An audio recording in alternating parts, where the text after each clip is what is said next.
WhatsApp everyone, बहुत बहुत स्वागत है आप सभी लोगों का इस अमेजिंग से सेशन के अंदर।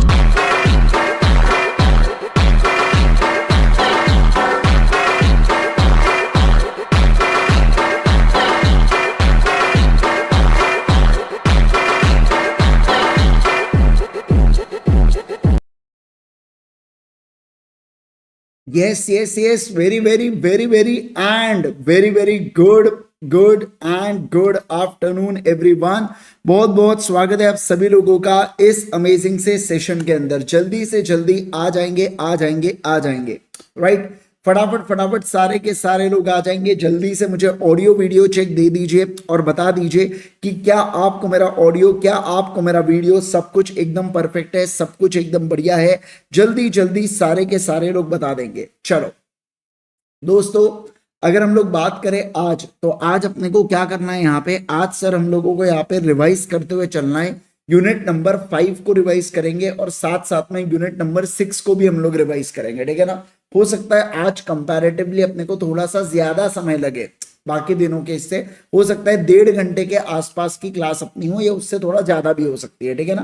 बट ठीक है, नेवर माइंड। और कल अपना क्लास लाइव वाला नहीं होगा। यूनिट 7 ऑलरेडी आपको प्लेलिस्ट के अंदर मैंने ऐड कर दिया हो, तो आप चेक कर लेना एक बार। तो यूनिट 7 जो है ना वो आपको नजर आना चालू हो जाएगा इंडेमनिटी एंड गारंटी से रिगार्डिंग, ठीक है ना। यस, तो फिर उसके बाद मैं सीधा क्या चालू करूंगा, यूनिट 9 से चालू करूंगा, ठीक है, सॉरी 8 से चालू करूंगा। 8 और 9 तो मैंने 7 ऑलरेडी आपको रिकॉर्डेड प्रोवाइड करवा दिया हो। अपना हो चुका है वन शॉट सेशन, तो वो आप देख लीजिएगा। लगभग 1 घंटे 15 मिनट के आसपास का है वो भी चार्ट से ही करवाया हो, चार्ट रिवीजन है वो भी, तो आप उसको जरूर से चेक कर लेंगे क्या। यस सर, ठीक है ना। चलो सर, आ जाएंगे फटाफट सारे के सारे लोग आ जाओ। मित्रों, अगर हम लोग बात करें तो ये हमारा स्पेशल 26 का सेशन है। स्पेशल 26 के अंदर 26 आवर्स के अंदर मैं पूरा सीए फाउंडेशन का लॉ आपको समराइज करवा के दे रहा हूं। ये हमारी चार्ट बुक है, चार्ट बुक और क्वेश्चन बैंक अगर आपको चाहिए तो आप igsir.in के ऊपर जाके ले सकते हैं, इस बुक को परचेज कर सकते हैं। इसके अलावा अगर मैं बात करूं हमारी कोई भी क्लासेस आपको देखना है तो आप क्लासेस ultimatece.com से ले सकते हैं। चलिए अब शुरुआत करेंगे आज के सेशन की। आज हम लोग देखेंगे ब्रीच ऑफ कॉन्ट्रैक्ट के बारे में। किसके बारे में बोलो? ब्रीच ऑफ कॉन्ट्रैक्ट और उसके रेमेडीज। ब्रीच का मतलब क्या होता है? कॉन्ट्रैक्ट को तोड़ना। क्या मतलब होता है बोलो? कॉन्ट्रैक्ट को तोड़ना। जैसे कि अगर मैं चर्चा करूं, 1 मिनट रुको थोड़ा सा, है ना। हाँ चलिए आ जाओ। जैसे कि अगर मैं चर्चा करूं, मान लो मिस्टर ए है बेटा। मिस्टर ए ने क्या किया? ए ने बी से वादा किया। क्या वादा किया? कि वो उसको 20 रुपए देगा और बदले में बी क्या देने वाला है? अपना क्लासिक एग्जांपल बिस्किट पैकेट देने वाला है। तो इस केस के अंदर अगर सर यहाँ पे ए ने पैसे नहीं दिए या बी ने बिस्किट पैकेट ही नहीं दिया, तो मैं कहूंगा आपके साथ इसे बोला जाता है ब्रीच ऑफ कॉन्ट्रैक्ट। क्या बोला जाता है बोलो? ब्रीच ऑफ कॉन्ट्रैक्ट, ठीक है ना। Yes sir. मान लो जैसे कि अगर यहाँ पे मान लो जैसे कि सलमान भाई ने यहाँ पे क्या किया? सलमान भाई ने मान लीजिए ऐश्वर्या को दिया, मतलब वादा किया, दिया इन द सेंस वादा किया किस बारे में? कि मैं तुमसे शादी करूंगा, और बाद में सलमान भाई मना कर देते शादी नहीं करूंगा, तो इसे बोला जाता है ब्रीच ऑफ कॉन्ट्रैक्ट। या ऐश्वर्या किसी और व्यक्ति से शादी कर ले, इसे बोला जाता है ब्रीच ऑफ कॉन्ट्रैक्ट, ठीक है ना। तो मैं ब्रीच का मतलब आपको समझाना चाहता हूं। ब्रीच का अर्थ होता है बेटा वादे, जो अगर आपने वादा किया तो उस वादे को नहीं निभाना, उसे ब्रीच ऑफ कॉन्ट्रैक्ट कहते हैं। क्या कहते हैं बोलो? ब्रीच ऑफ कॉन्ट्रैक्ट कहते हैं, ठीक है। इस दुनिया में देखिए, ब्रीच का मतलब क्या होता है? ब्रीच का मतलब होता है failure of a party to perform his or her obligation. तो कॉन्ट्रैक्ट के अंदर जो भी पर्सन का ऑब्लिगेशन है, अगर मैं उस ऑब्लिगेशन को मतलब फुलफिल करने से फेल हो जाता हूं, तो उसे ब्रीच ऑफ कॉन्ट्रैक्ट बोला जाता है। अब ब्रीच ऑफ कॉन्ट्रैक्ट में अराइज इन 2 वेज। 2 तरीके के ब्रीचेस होता है बेटा। एक होता है एंटीसिपेटरी ब्रीच और दूसरा होता है एक्चुअल ब्रीच ऑफ कॉन्ट्रैक्ट। अब एक्चुअल ब्रीच ऑफ कॉन्ट्रैक्ट का मतलब क्या है? Sir eight the time when the performance of contract is due, या ड्यूरिंग द परफॉर्मेंस। सर हम लोग क्या कर लेते हैं? ड्यूरिंग द परफॉर्मेंस सर ये ब्रीच ऑफ कॉन्ट्रैक्ट किया जाता है। सर एग्जांपल जरा दीजिए ना, तो अपने को समझ में आया एकदम बढ़िया से। देखो यहाँ पे मैं बात करूंगा किसके बारे में? मैं बात करूंगा अनिश के बारे में, ठीक है ना। अनिश, यहाँ पे अनिश कहानी की सारी घटनाएं काल्पनिक है, वास्तव जीवन से कोई संबंध नहीं है। वास्तव जीवन से संबंध पाया गया तो मात्र सहयोग कहा जाएगा। अगर मैं बात करूं अनिश की बेटा अनीशा के साथ यहाँ पे शादी हो रही है। क्या हो रही है बोलो? शादी हो रही है। अब देखो होता क्या है, पहले दोनों ने वादा किया, प्रॉमिस किया, अनिश कहता है मैं तुमसे शादी करूंगा, अनिशा भी कहती है मैं भी तुमसे शादी करूंगी।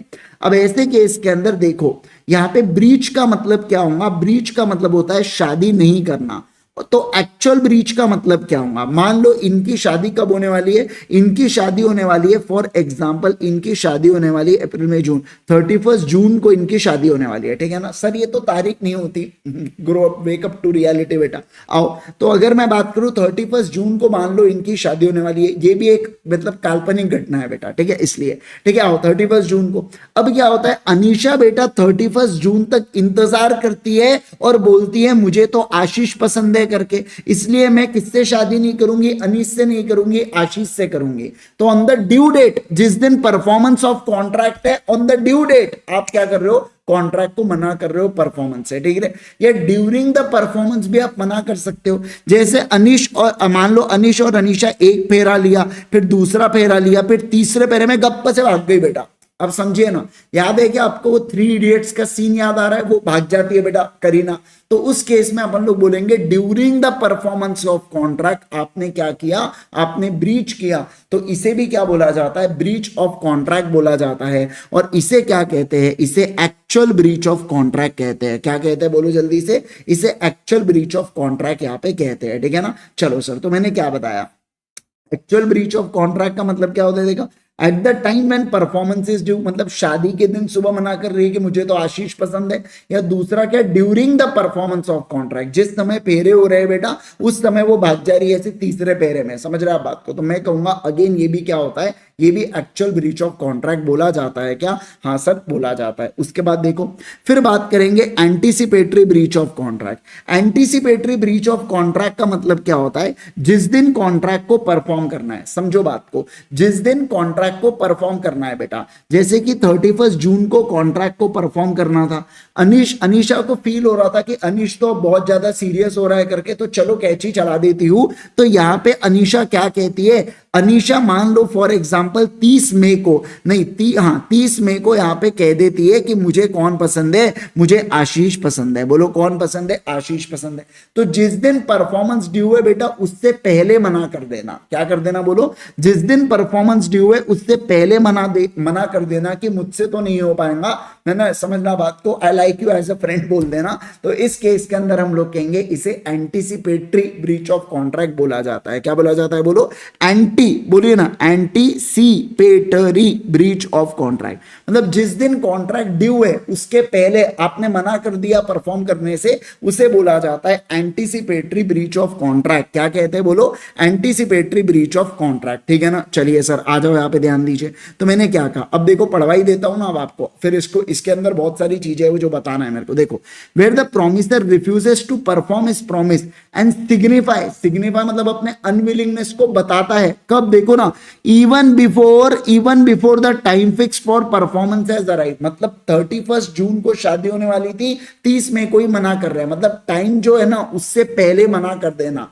समय से पहले मना कर देना, तो उसे बोला जाता है एंटीसिपेटरी ब्रीच ऑफ कॉन्ट्रैक्ट, ठीक है ना। Sir anticipatory breach of contract कैसे हो सकता है, दो तरीके से, सीधा बोल दिया इट्स नॉट वर्किंग आउट, या इंप्लाइडली भी हो सकता है। इंप्लाइडली कैसे हो सकता है, अनीश ने अनीशा से कहा चलो कॉफी पीने चलते हैं, अनीशा ने कहा नहीं मेरी पढ़ाई है, मेरा सीए फाउंडेशन का अटेम्प्ट है, मुझे पढ़ाई करना है करके। फिर अनीश ने कहा ठीक है कोई बात नहीं। अनीश अपने दोस्तों के साथ चाय पीने जाता है और साइड में क्या देखता है कि सीसीडी के अंदर आशीष और अनीशा क्या कर रहे हैं, कॉफी पी रहे हैं। अब सोच के देखो बेटा मोए हुआ कि नहीं हुआ। इसे बोला जाता है बिन कुछ कहे कैची चला देना, इसे इंप्लाइड बोला जाता है। क्या बोला जाता है बोलो, इंप्लाइड इसे कहा जाता है। क्या, हाँ सर इंप्लाइड इसे कहते हैं, समझे आप बात को। तो इसे एंटीसिपेटरी ब्रीच बोला जाता है। क्या बोला जाता है बोलो, एंटीसिपेटरी ब्रीच ऑफ कॉन्ट्रैक्ट अपन लोग इसको कहते हैं। क्या, बिल्कुल कहते हैं, ठीक है ना।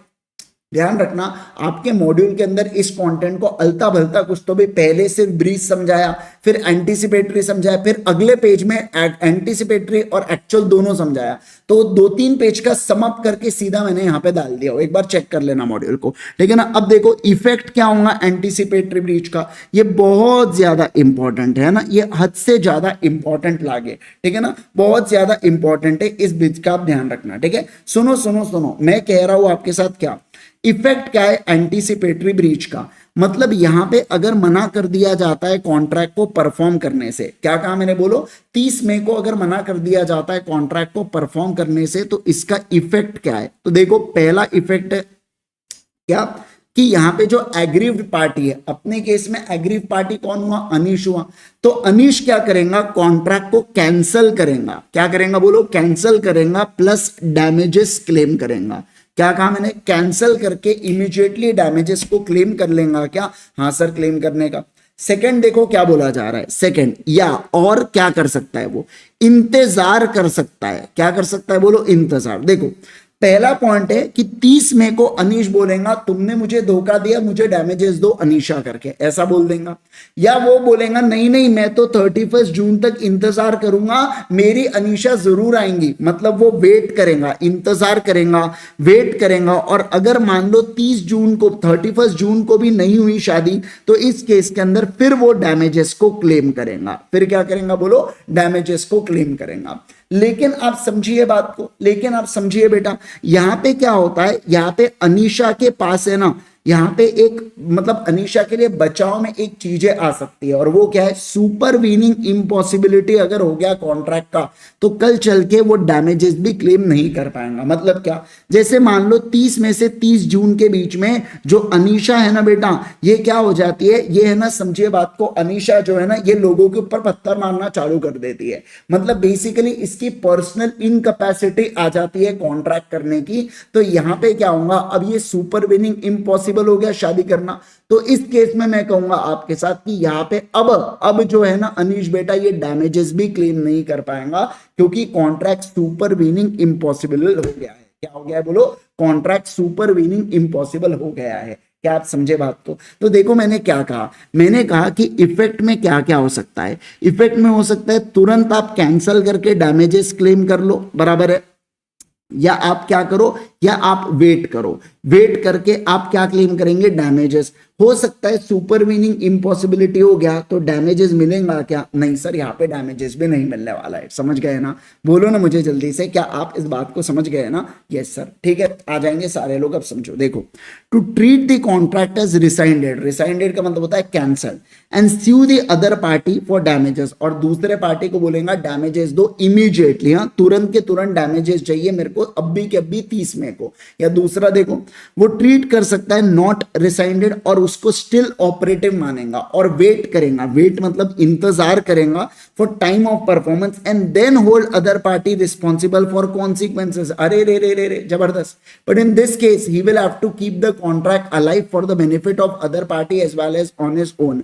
तो यहां पे क्या हो सकता है, देखो एडवांटेज मिला जा सकता है सुपर विनिंग इम्पॉसिबिलिटी का, जिसके कारण कॉन्ट्रैक्ट क्या हो जाएंगे, डिस्चार्ज हो जाएंगे। मतलब सर सुपर विनिंग इम्पॉसिबिलिटी हो गया तो डैमेजेस आएंगे क्या, नहीं बेटा डैमेजेस नहीं मिलेंगे, फिर तो डैमेजेस भी नहीं मिलेंगे। समझ गए क्या बात को, बोलो बोलो बोलो मेरे को जल्दी से, क्या आप इस बात को समझ गए क्या, है ना। यस, ये है ना बेटा समझना, ये एग्जाम के लिए ना बहुत ज्यादा इंपॉर्टेंट है, इसके ऊपर कई सारे सवाल डायरेक्ट और इनडायरेक्ट दोनों आते हैं, तो प्लीज इसको अच्छे से ध्यान रखेंगे। सर एग्जाम में इफेक्ट पूछे तो दोनों इफेक्ट लिख के आएंगे, ऑब्वियस है, एक इफेक्ट नहीं लिखेंगे आप, दोनों लिख के आएंगे। मिनिमम 4 मार्क को तो एग्जाम में आएगा ही आएगा सवाल, है ना, तो आपको दोनों इफेक्ट लिख के आना पड़ेगा 2-2 नंबर के लिए, ठीक है। चलो सर 7 मार्क का सवाल आया, तो 7 मार्क में पहले एंटीसिपेटरी ब्रीच को समझाना, फिर किस तरीके से किया जा सकता है उसको समझाना, और फिर उसके बाद इफेक्ट को समझाना। ये पूरा सवाल बनता है 7 नंबर के लिए। तो डायरेक्ट क्वेश्चन स्ट्रेट अवे आ सकता है, what is meant by anticipatory breach, explain its effect.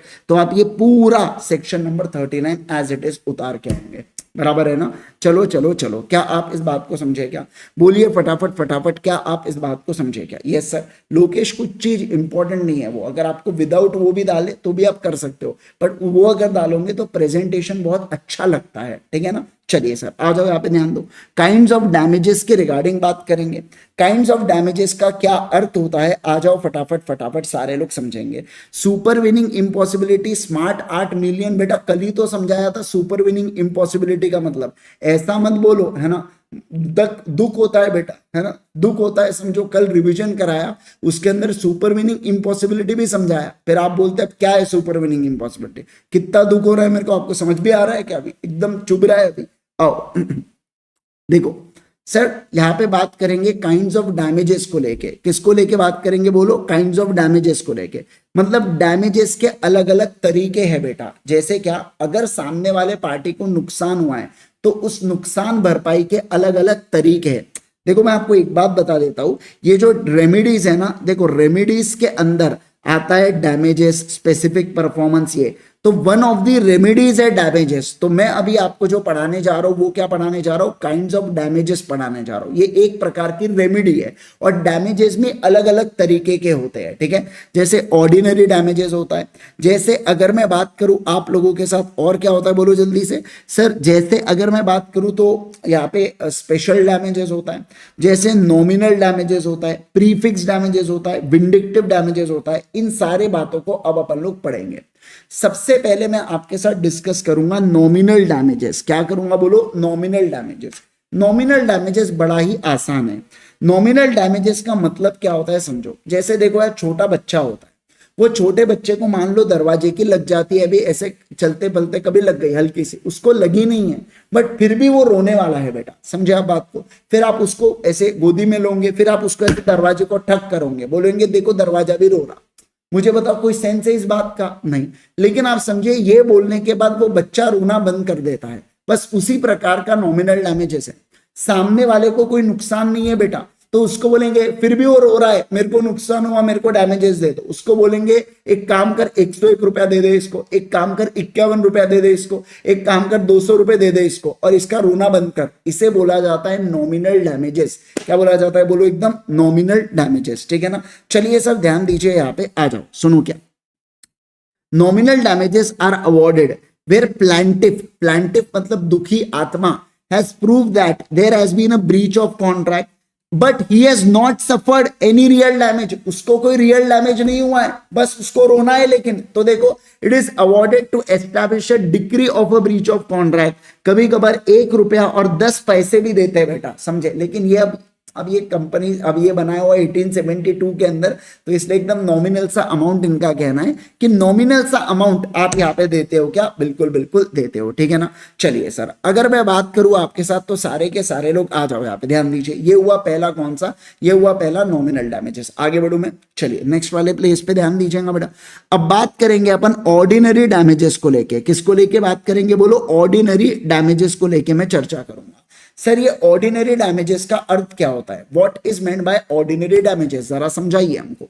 तो देखो ऑर्डिनरी डैमेजेस का अर्थ ये होता है कि, आओ मैं आपको यहाँ पे ही समझा देता हूँ। देखो, अरे यार ये क्यों ओपन हो रहा है, हाँ देखो सर, बात करेंगे ए के बारे में। ए ने बी से क्या कहा, ए ने बी से कहा मैं तुझे क्या करूंगा, मैं तुझे 1000 बॉटल सप्लाई करूंगा पानी की, है ना, कितने रुपए से, 9 रुपए के रेट से, ठीक है। और बी क्या करेगा, बी इसको समझना ना, बी इसको सी को बेचेगा, ठीक है ना। कितनी, 1000 बॉटल बेचेगा बी सी को 11 रुपए के रेट से। क्या रेट से बोलो, 11 रुपए के रेट से। यानी कि 2 रुपए फायदा होने वाला है बेटा जी, किसका, बी का 2 रुपए का फायदा होने वाला है, ठीक है। एग्जाम्पल चल रहा है, ठीक है, ओके। अब क्या हुआ, इस कॉन्ट्रैक्ट, ये जो बी और सी के बीच में कॉन्ट्रैक्ट है ना, बी ऑलरेडी इन्फॉर्म कर चुका है ए को, भाई तू मुझे 1000 बॉटल सप्लाई कर देना, क्योंकि मेरा आगे कॉन्ट्रैक्ट हो रखा है, मुझे आगे 11 रुपए में सप्लाई करना है, या मुझे आगे बॉटल को सप्लाई करना है, ठीक है। अब क्या हो जाता है, ए है ना, ये बॉटल को सप्लाई करने से फेल हो जाता है, मतलब सप्लाई नहीं करता है। अब इसमें क्या होता है कि जो बी है, बी को बेटा मार्केट से बॉटल को लाना पड़ता है, मार्केट से बॉटल को खरीदना पड़ता है। कितने रुपए में, बी मार्केट से बॉटल को खरीदता है 12 रुपए में और सप्लाई करता है 11 रुपए में, ठीक है ना, ओके। अब सवाल बनता है, ये जो बी का नुकसान हुआ, क्या बी क्लेम ए से कर सकता है क्या, बिल्कुल कर सकता है। कितना कर सकता है, तो देखो कॉन्ट्रैक्ट हुआ, देखो 12 रुपए मार्केट प्राइस में खरीदना पड़ा, कॉन्ट्रैक्ट हुआ था 9 रुपए से, यानी कि 3 रुपए प्रति बॉटल इंटू 1000, यानी कि 3000 रुपए के डैमेजेस क्या क्लेम कर सकते हैं बोलो, डैमेजेस क्लेम किया जा सकता है। किसके द्वारा, बी के द्वारा डैमेजेस क्लेम किया जा सकता है, इसे बोले जाते हैं ऑर्डिनरी डैमेजेस। तो during the course of business, समझना, during the course of business अगर कॉन्ट्रैक्ट के नॉन परफॉर्मेंस से बी को कोई भी नुकसान होता है, बी को कोई भी डैमेजेस पहुंचते हैं, तो बी उसको किससे क्लेम कर सकता है, है, बी उसको ए से क्लेम कर सकता है, और इसे बोला जाता है ऑर्डिनरी डैमेजेस। क्या बोला जाता है बोलो? ऑर्डिनरी डैमेजेस इसे कहा जाता है। सर मुझे एक बात बताओ, मान लो फॉर एग्जांपल बी यहाँ पे अब ए ने बी को सप्लाई नहीं किया बॉटल, बी ने सी को भी सप्लाई नहीं किया, बी क्या ये बोल सकता है क्या तू मुझे 2 रुपए प्रॉफिट, 2 इंटू 1000 बॉटल यानी 2000 रुपए प्रॉफिट का दे? नहीं बेटा, समझना, लॉस ऑफ प्रॉफिट कभी भी ऑर्डिनरी डैमेजेस में क्लेम नहीं किया जाता। ऑर्डिनरी डैमेजेस में केवल और केवल बी का जो लॉस हुआ है ना, उस लॉस को क्लेम किया जाता है। क्या कहा मैंने बोलो? बी का जो लॉस हुआ है केवल और केवल वही लॉस को क्लेम किया जा सकता है, और किसी भी चीज को आप क्लेम नहीं कर सकते हैं। इस बात का आपको समझ में आ गया क्या? बोलो ना मेरे को जल्दी से, क्या आपको इस बात को बढ़िया से समझ में आ गया क्या? है ना? Yes sir. चलो आगे बढ़े क्या? सारे लोग बोलो जल्दी से, आ जाओ। देखिए क्या बोला जा रहा है, अरे खुल रहे बाबा। देखो, when the contract has been broken, the party who suffers from the breach of contract, जिस पार्टी को नुकसान हुआ है, is entitled to receive from the other party who has broken the contract compensation for the loss or damage। मतलब जो भी party contract को तोड़ती है उस पार्टी को देना पड़ता है डैमेजेस दूसरे पार्टी को, जो भी लॉस उसको हुआ है, नेचुरल लॉस जो उसको हुआ है ना, उस चीज के रिगार्डिंग। ठीक है ना? Yes sir. देखिए such compensation is not given for any remote या indirect loss sustain by the breach. कोई भी रिमोट या इनडायरेक्ट लॉस क्या दिया जाने वाला है क्या? नहीं सर, इनडायरेक्ट लॉस या रिमोट डैमेजेस नहीं दिए जाते हैं। जो डायरेक्ट नुकसान होते हैं ना, केवल और केवल उतना ही पैसा दिया जाता है, जैसे अपने केस में वो 3000 रुपए था।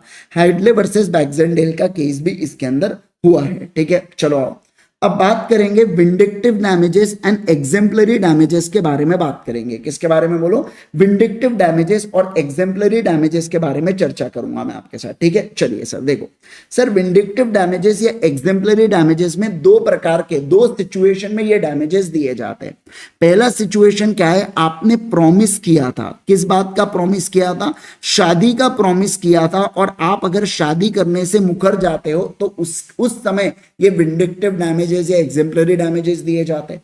जैसे मैं अगर बात करूं आपके साथ, फॉर एग्जांपल, है ना, सलमान खान ने क्या किया? सलमान खान ने ऐश्वर्या से कहा मैं तुमसे शादी करूंगा, बाद में मना कर देता है, इसके कारण ऐश्वर्या की बहुत ज्यादा बदनामी हुई। तो मैं कहूंगा ऐश्वर्या सलमान खान से डैमेजेस क्लेम कर सकती है, और उस डैमेजेस को क्या बोला जाता है बेटा? उस डैमेजेस को बोलो ना, उसे अपन लोग विंडिक्टिव डैमेजेस कहते हैं। क्या कहते हैं बोलो? उसे अपन लोग विंडिक्टिव डैमेजेस कहते हैं। समझ रहे हैं आप बात को? विंडिक्टिव या एग्जेम्पलरी डैमेजेस कहते हैं। ओके सर, मुझे एक बात बताओ, फॉर एग्जाम्पल मोदी जी ने मेलोनी जी से क्या किया? वादा किया कि मैं तुमसे शादी करूंगा, बाद में कहते हैं नहीं करूंगा, तो मेलोनी जी भी क्या कर सकती है? डैमेजेस क्लेम कर सकती है। क्या? बिल्कुल बिल्कुल क्लेम कर सकती है। किससे? मोदी जी से क्लेम कर सकती है। समझे आप बात को? तो इसे क्या बोला जाता है? इसे विंडिक्टिव डैमेजेस बोला जाता है। ये भी काटने की घटना है, काल्पनिक है। ठीक है, दूसरा सुनो, सिर्फ दो ही केस के अंदर होता है। समझो समझो समझो बेटा, है ना? चलो आओ। ठीक है, बारात में बेटा ये बाकी लोग नाचेंगे ना, बाकी लोग है क्यों फिर? बाकी सब बारात में नाचेंगे। ठीक है, आओ चलो सर सेकंड पॉइंट के ऊपर बात करेंगे। सुनो सुनो, सेकंड पॉइंट क्या है? सेकेंड पॉइंट ये कहता है कि मान लो आपके बैंक अकाउंट में पैसा है ना, आपके बैंक अकाउंट में पैसा है। वो बोलेंगे मेरा बाबू कैसा है? आपके बैंक अकाउंट में पैसा है और फिर भी आपका चेक डिसऑनर हो जाता है। क्या हो जाता है बोलो? डिसऑनर हो जाता है, और वो भी किसके गलती से? बैंक के फॉल्ट से। किसके फॉल्ट से बोलो ना? बैंक के फॉल्ट से। तो इस केस के अंदर समझ लेना, क्या आप बैंक से भी क्लेम कर सकते हो क्या डैमेजेस? बिल्कुल बिल्कुल, आप बैंक से भी डैमेजेस क्लेम कर सकते हो। Again vindictive damages. जैसे देखो, आप जानते हो मेरा आईजी पानीपुरी प्राइवेट लिमिटेड मेरी एक कंपनी है बेटा, है ना, अपना 500-600 करोड़ का टर्नओवर है पानीपुरी का। एक बार मुकेश अंबानी पानीपुरी खाने आया, 5000 का चेक दिया, मैंने वो चेक को बैंक में डाला बेटा, तो चेक बाउंस हो गया। अब मैंने जब कहा कि वो चेक बाउंस हो गया तो बहुत सारे लोगों ने उसको सुन लिया। अब लोग उसके ऊपर हंसते, देखो मुकेश अंबानी 5000 का चेक बाउंस करता। आपने देखा होगा अक्सर मुकेश अंबानी वो कारों में जाता है, ऐसे काली काले कांचे होते हैं उसके। क्यों? क्योंकि वो नजरें नहीं मिला पाता बेटा। लेकिन मैं आपको एक बात बताऊं कि चेक क्यों बाउंस हुआ? क्योंकि एसबीआई के जो लोग थे बेटा, वो उस समय लंच कर रहे थे, उनका ध्यान भेलपुरी की तरफ था, गलती से चेक उनके हाथ से बाउंस हो गया। उन्होंने देखा ही नहीं मुकेश अंबानी का चेक प्रेजेंट हो रहा है। अब इस केस के अंदर गलती किसकी? एसबीआई की। नाम किसका खराब हुआ? मुकेश अंबानी का। तो इसमें मुकेश अंबानी एसबीआई को क्या बोल सकते हैं? चल मुझे डैमेजेस दे। क्या दे? बोलो जल्दी से, चल मुझे डैमेजेस दे करके। समझे क्या? बोलो बोलो बोलो मेरे को जल्दी से, क्या आप इस बात को समझे क्या? हाँ सर, इसके बारे में अपन लोग यहाँ पे आगे बढ़ सकते हैं, ठीक है ना। चलो सर, क्या मैं आगे बढ़ू? बोलो जल्दी से। सर यहाँ पे एक बच्चा पूछ रहा है, सर मैं अपने गर्लफ्रेंड के ऊपर विंडिक्टिव डैमेजेस क्लेम कर सकता हूँ क्या? बेटा समझो आप बात को, यहाँ पे विंडिक्टिव डैमेजेस जो है ना, ये एक बात ध्यान रखना, विंडिक्टिव डैमेजेस के लिए नुकसान भी होना जरूरी है। तुमको जानते ही तुम्हारे मोहल्ले के 4-5 लोग हैं, क्या तुम्हारा नुकसान हुआ उसमें? आप समझ रहे बात को? ज्यादा से ज्यादा क्या हुआ? वो गर्लफ्रेंड के 2-4 लोग और तुम्हारे 2-4 लोग जो तुमको बढ़ोतरा देते होंगे, हाँ लगता है तेरे को देख के हंसरी करके, इतने लोग तो जानते नहीं बेटा तुमको, क्या डैमेजेस क्लेम करोगे? नुकसान भी तो होना जरूरी है। तो नुकसान नहीं हुआ, जैसे सलमान खान ऐश्वर्या के केस में, हाँ हो सकता है उधर नुकसान बड़ा हुआ हो, इतने सारे बॉलीवुड वाले लोग, आप समझ रहे बात को, वो जाने हो करके।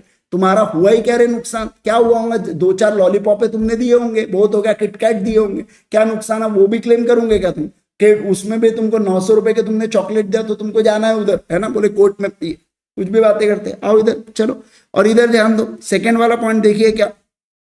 सेकंड अगर मैं बात करूं, देखिए क्या यहाँ पे अब आता है, रॉन्गफुल डिसऑनर। पहला क्या था बेटा? देखिए यहाँ पे पहला, breach of promise of marriage because it causes injury to the feelings, ओ हो। और दूसरा क्या? डिसऑनर ऑफ द चेक के रिगार्डिंग बात यहाँ पे किया जा रहा है, ठीक है। देखो, by the banker of his customers cheque because in this case injury is due to wrongful dishonor of the drawer of check is so heavy that it causes loss of credit and reputation to him। Bank की गलती के कारण sir Mukesh Ambani का नाम खराब हुआ। क्या हुआ? बोलो, मुकेश अंबानी का नाम खराब हुआ। तो इस केस के अंदर हम लोग क्या कहेंगे? इस केस के अंदर सर ये बात आ जाती है, ठीक है ना। चलो, a businessman whose credit has suffered will get exemplary damages even if he has sustained no pecuniary loss। देखो, मुकेश अंबानी को उसके कारण हो सकता है एक्चुअल लॉस हुआ हो या नहीं हुआ, बट उनका नाम खराब हुआ ना। अगर नाम खराब हुआ तो अपन लोग बोलेंगे क्या चाहिए हमको? विंडिक्टिव डैमेजेस चाहिए हमको, ठीक है ना। चलिए सर आगे बढ़ू क्या? सारे लोग जल्दी से बोलो, क्या मैं आगे बढ़ू क्या? आगे बढ़ू क्या? आगे बढ़ू क्या? चलिए सर ध्यान दो, अब बात करेंगे स्पेशल डैमेजेस। किसके बारे में बात करेंगे? Special damages. देखो, where the party to a contract receives a notice of special circumstances। क्या बोल के रखा है सर? जब हमने पार्टी टू कॉन्ट्रैक्ट को स्पेशल सर्कमस्टांसेस के बारे में बता दिया ना, तो इस बात का ध्यान रखना, क्या कहा? बोलो, इस बात का ध्यान रखना कि यहाँ पे मैं स्पेशल डैमेजेस भी क्लेम कर सकता हूँ। जैसे फॉर एग्जांपल मेरा आगे कॉन्ट्रैक्ट, मान लो मेरा कोई गवर्नमेंट कॉन्ट्रैक्ट हो रखा है, सुनो सुनो सुनो, जैसे ध्यान दो, क्या हो रहा है? मिस्टर ए का मिस्टर बी के साथ कॉन्ट्रैक्ट है और मिस्टर बी का आगे कॉन्ट्रैक्ट हो रखा है बेटा गवर्नमेंट के साथ, ठीक है ना। नॉर्मली देखो, ए सप्लाई करेगा बी को और बी सप्लाई करेगा थर्ड पर्सन को, तो 10,000 का प्रॉफिट होता है, ठीक है ना। लेकिन क्योंकि ये गवर्नमेंट का कॉन्ट्रैक्ट है तो यहाँ पे 20,000 का प्रॉफिट हो रहा है बेटा बी को, और इसके बारे में उसने ए को पहले से बता रखा है।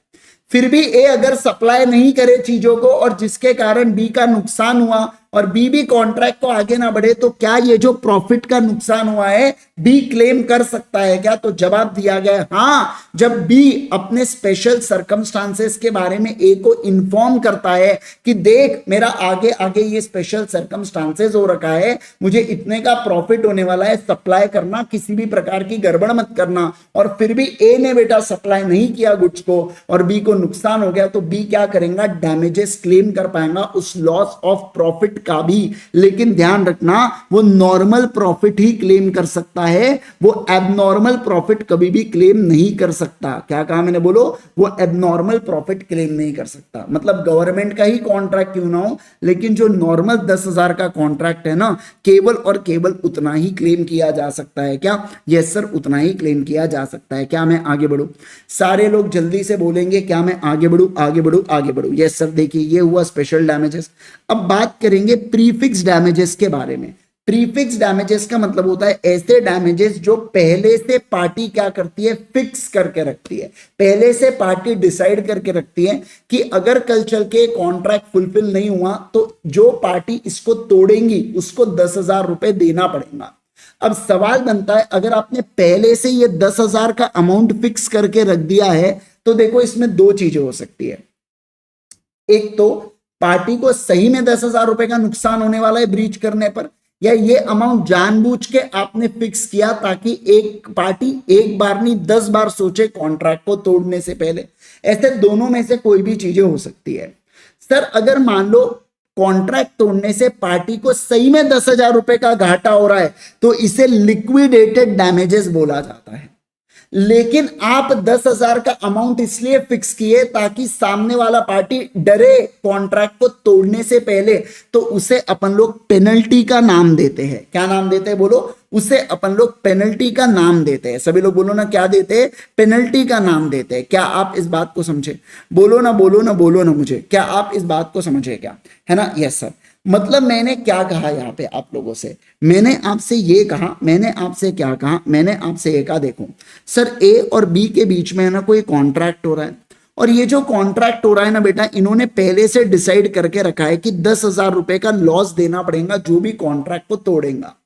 अब मान लो बी ने कॉन्ट्रैक्ट को तोड़ा तो बी को क्या करना पड़ेगा? 10,000 रुपए देना पड़ेगा। ए को देना पड़ेगा 10,000 रुपए, और बी ने तोड़ा तो बी को देना पड़ेगा 10,000 रुपए। किसको? ए को देना पड़ेगा। ठीक है, ओके। अब आप सोच के देखो, ये 10,000 मतलब ये 10,000 क्यों फिक्स किया? इसलिए फिक्स किया कि अगर कॉन्ट्रैक्ट टूटा तो वाकई में एक्चुअली में सामने वाले पार्टी को 10,000 रुपए का नुकसान होने वाला है। तो मैं कहूंगा उसे आप नाम दे देना लिक्विडेटेड डैमेजेस का। क्या नाम दे देना बोलो? उसको आप नाम दे देना लिक्विडेटेड डैमेजेस का। लेकिन आपने इसलिए फिक्स किया ताकि सामने वाली पार्टी डरे, तो उसे बोला जाता है पेनल्टी। क्या बोला जाता है बोलो? उसे बोला जाता है पेनल्टी। ठीक है ना? सुनो ना, बात को समझे क्या? सारे लोग बोलो, बात को बढ़िया से समझे। फटाफट फटाफट हाथ डाल देंगे रेड रेड। अगर सारे लोगों को बात समझ में आ रही है तो रेड रेड कर दो बेटा चैट को। देखो क्या, sometimes parties to a contract stipulate at the time of formation of the breach of contract by any of them certain amount will be payable as a damages। मतलब एक certain 10,000 amount जो है ना बेटा, ये पेबल होगा damages के स्वरूप में। इसे बोला जाता है प्रीफिक्स डैमेजेस। ठीक है ना? ओके। इट में अमाउंट टू लिक्विडेटेड डैमेजेस भी हो सकते हैं, मतलब रीजनेबल एस्टिमेट है लॉस का, या पेनल्टी भी हो सकता है कि आपने कुछ भी आर्बिटरीली फिक्स कर दिया।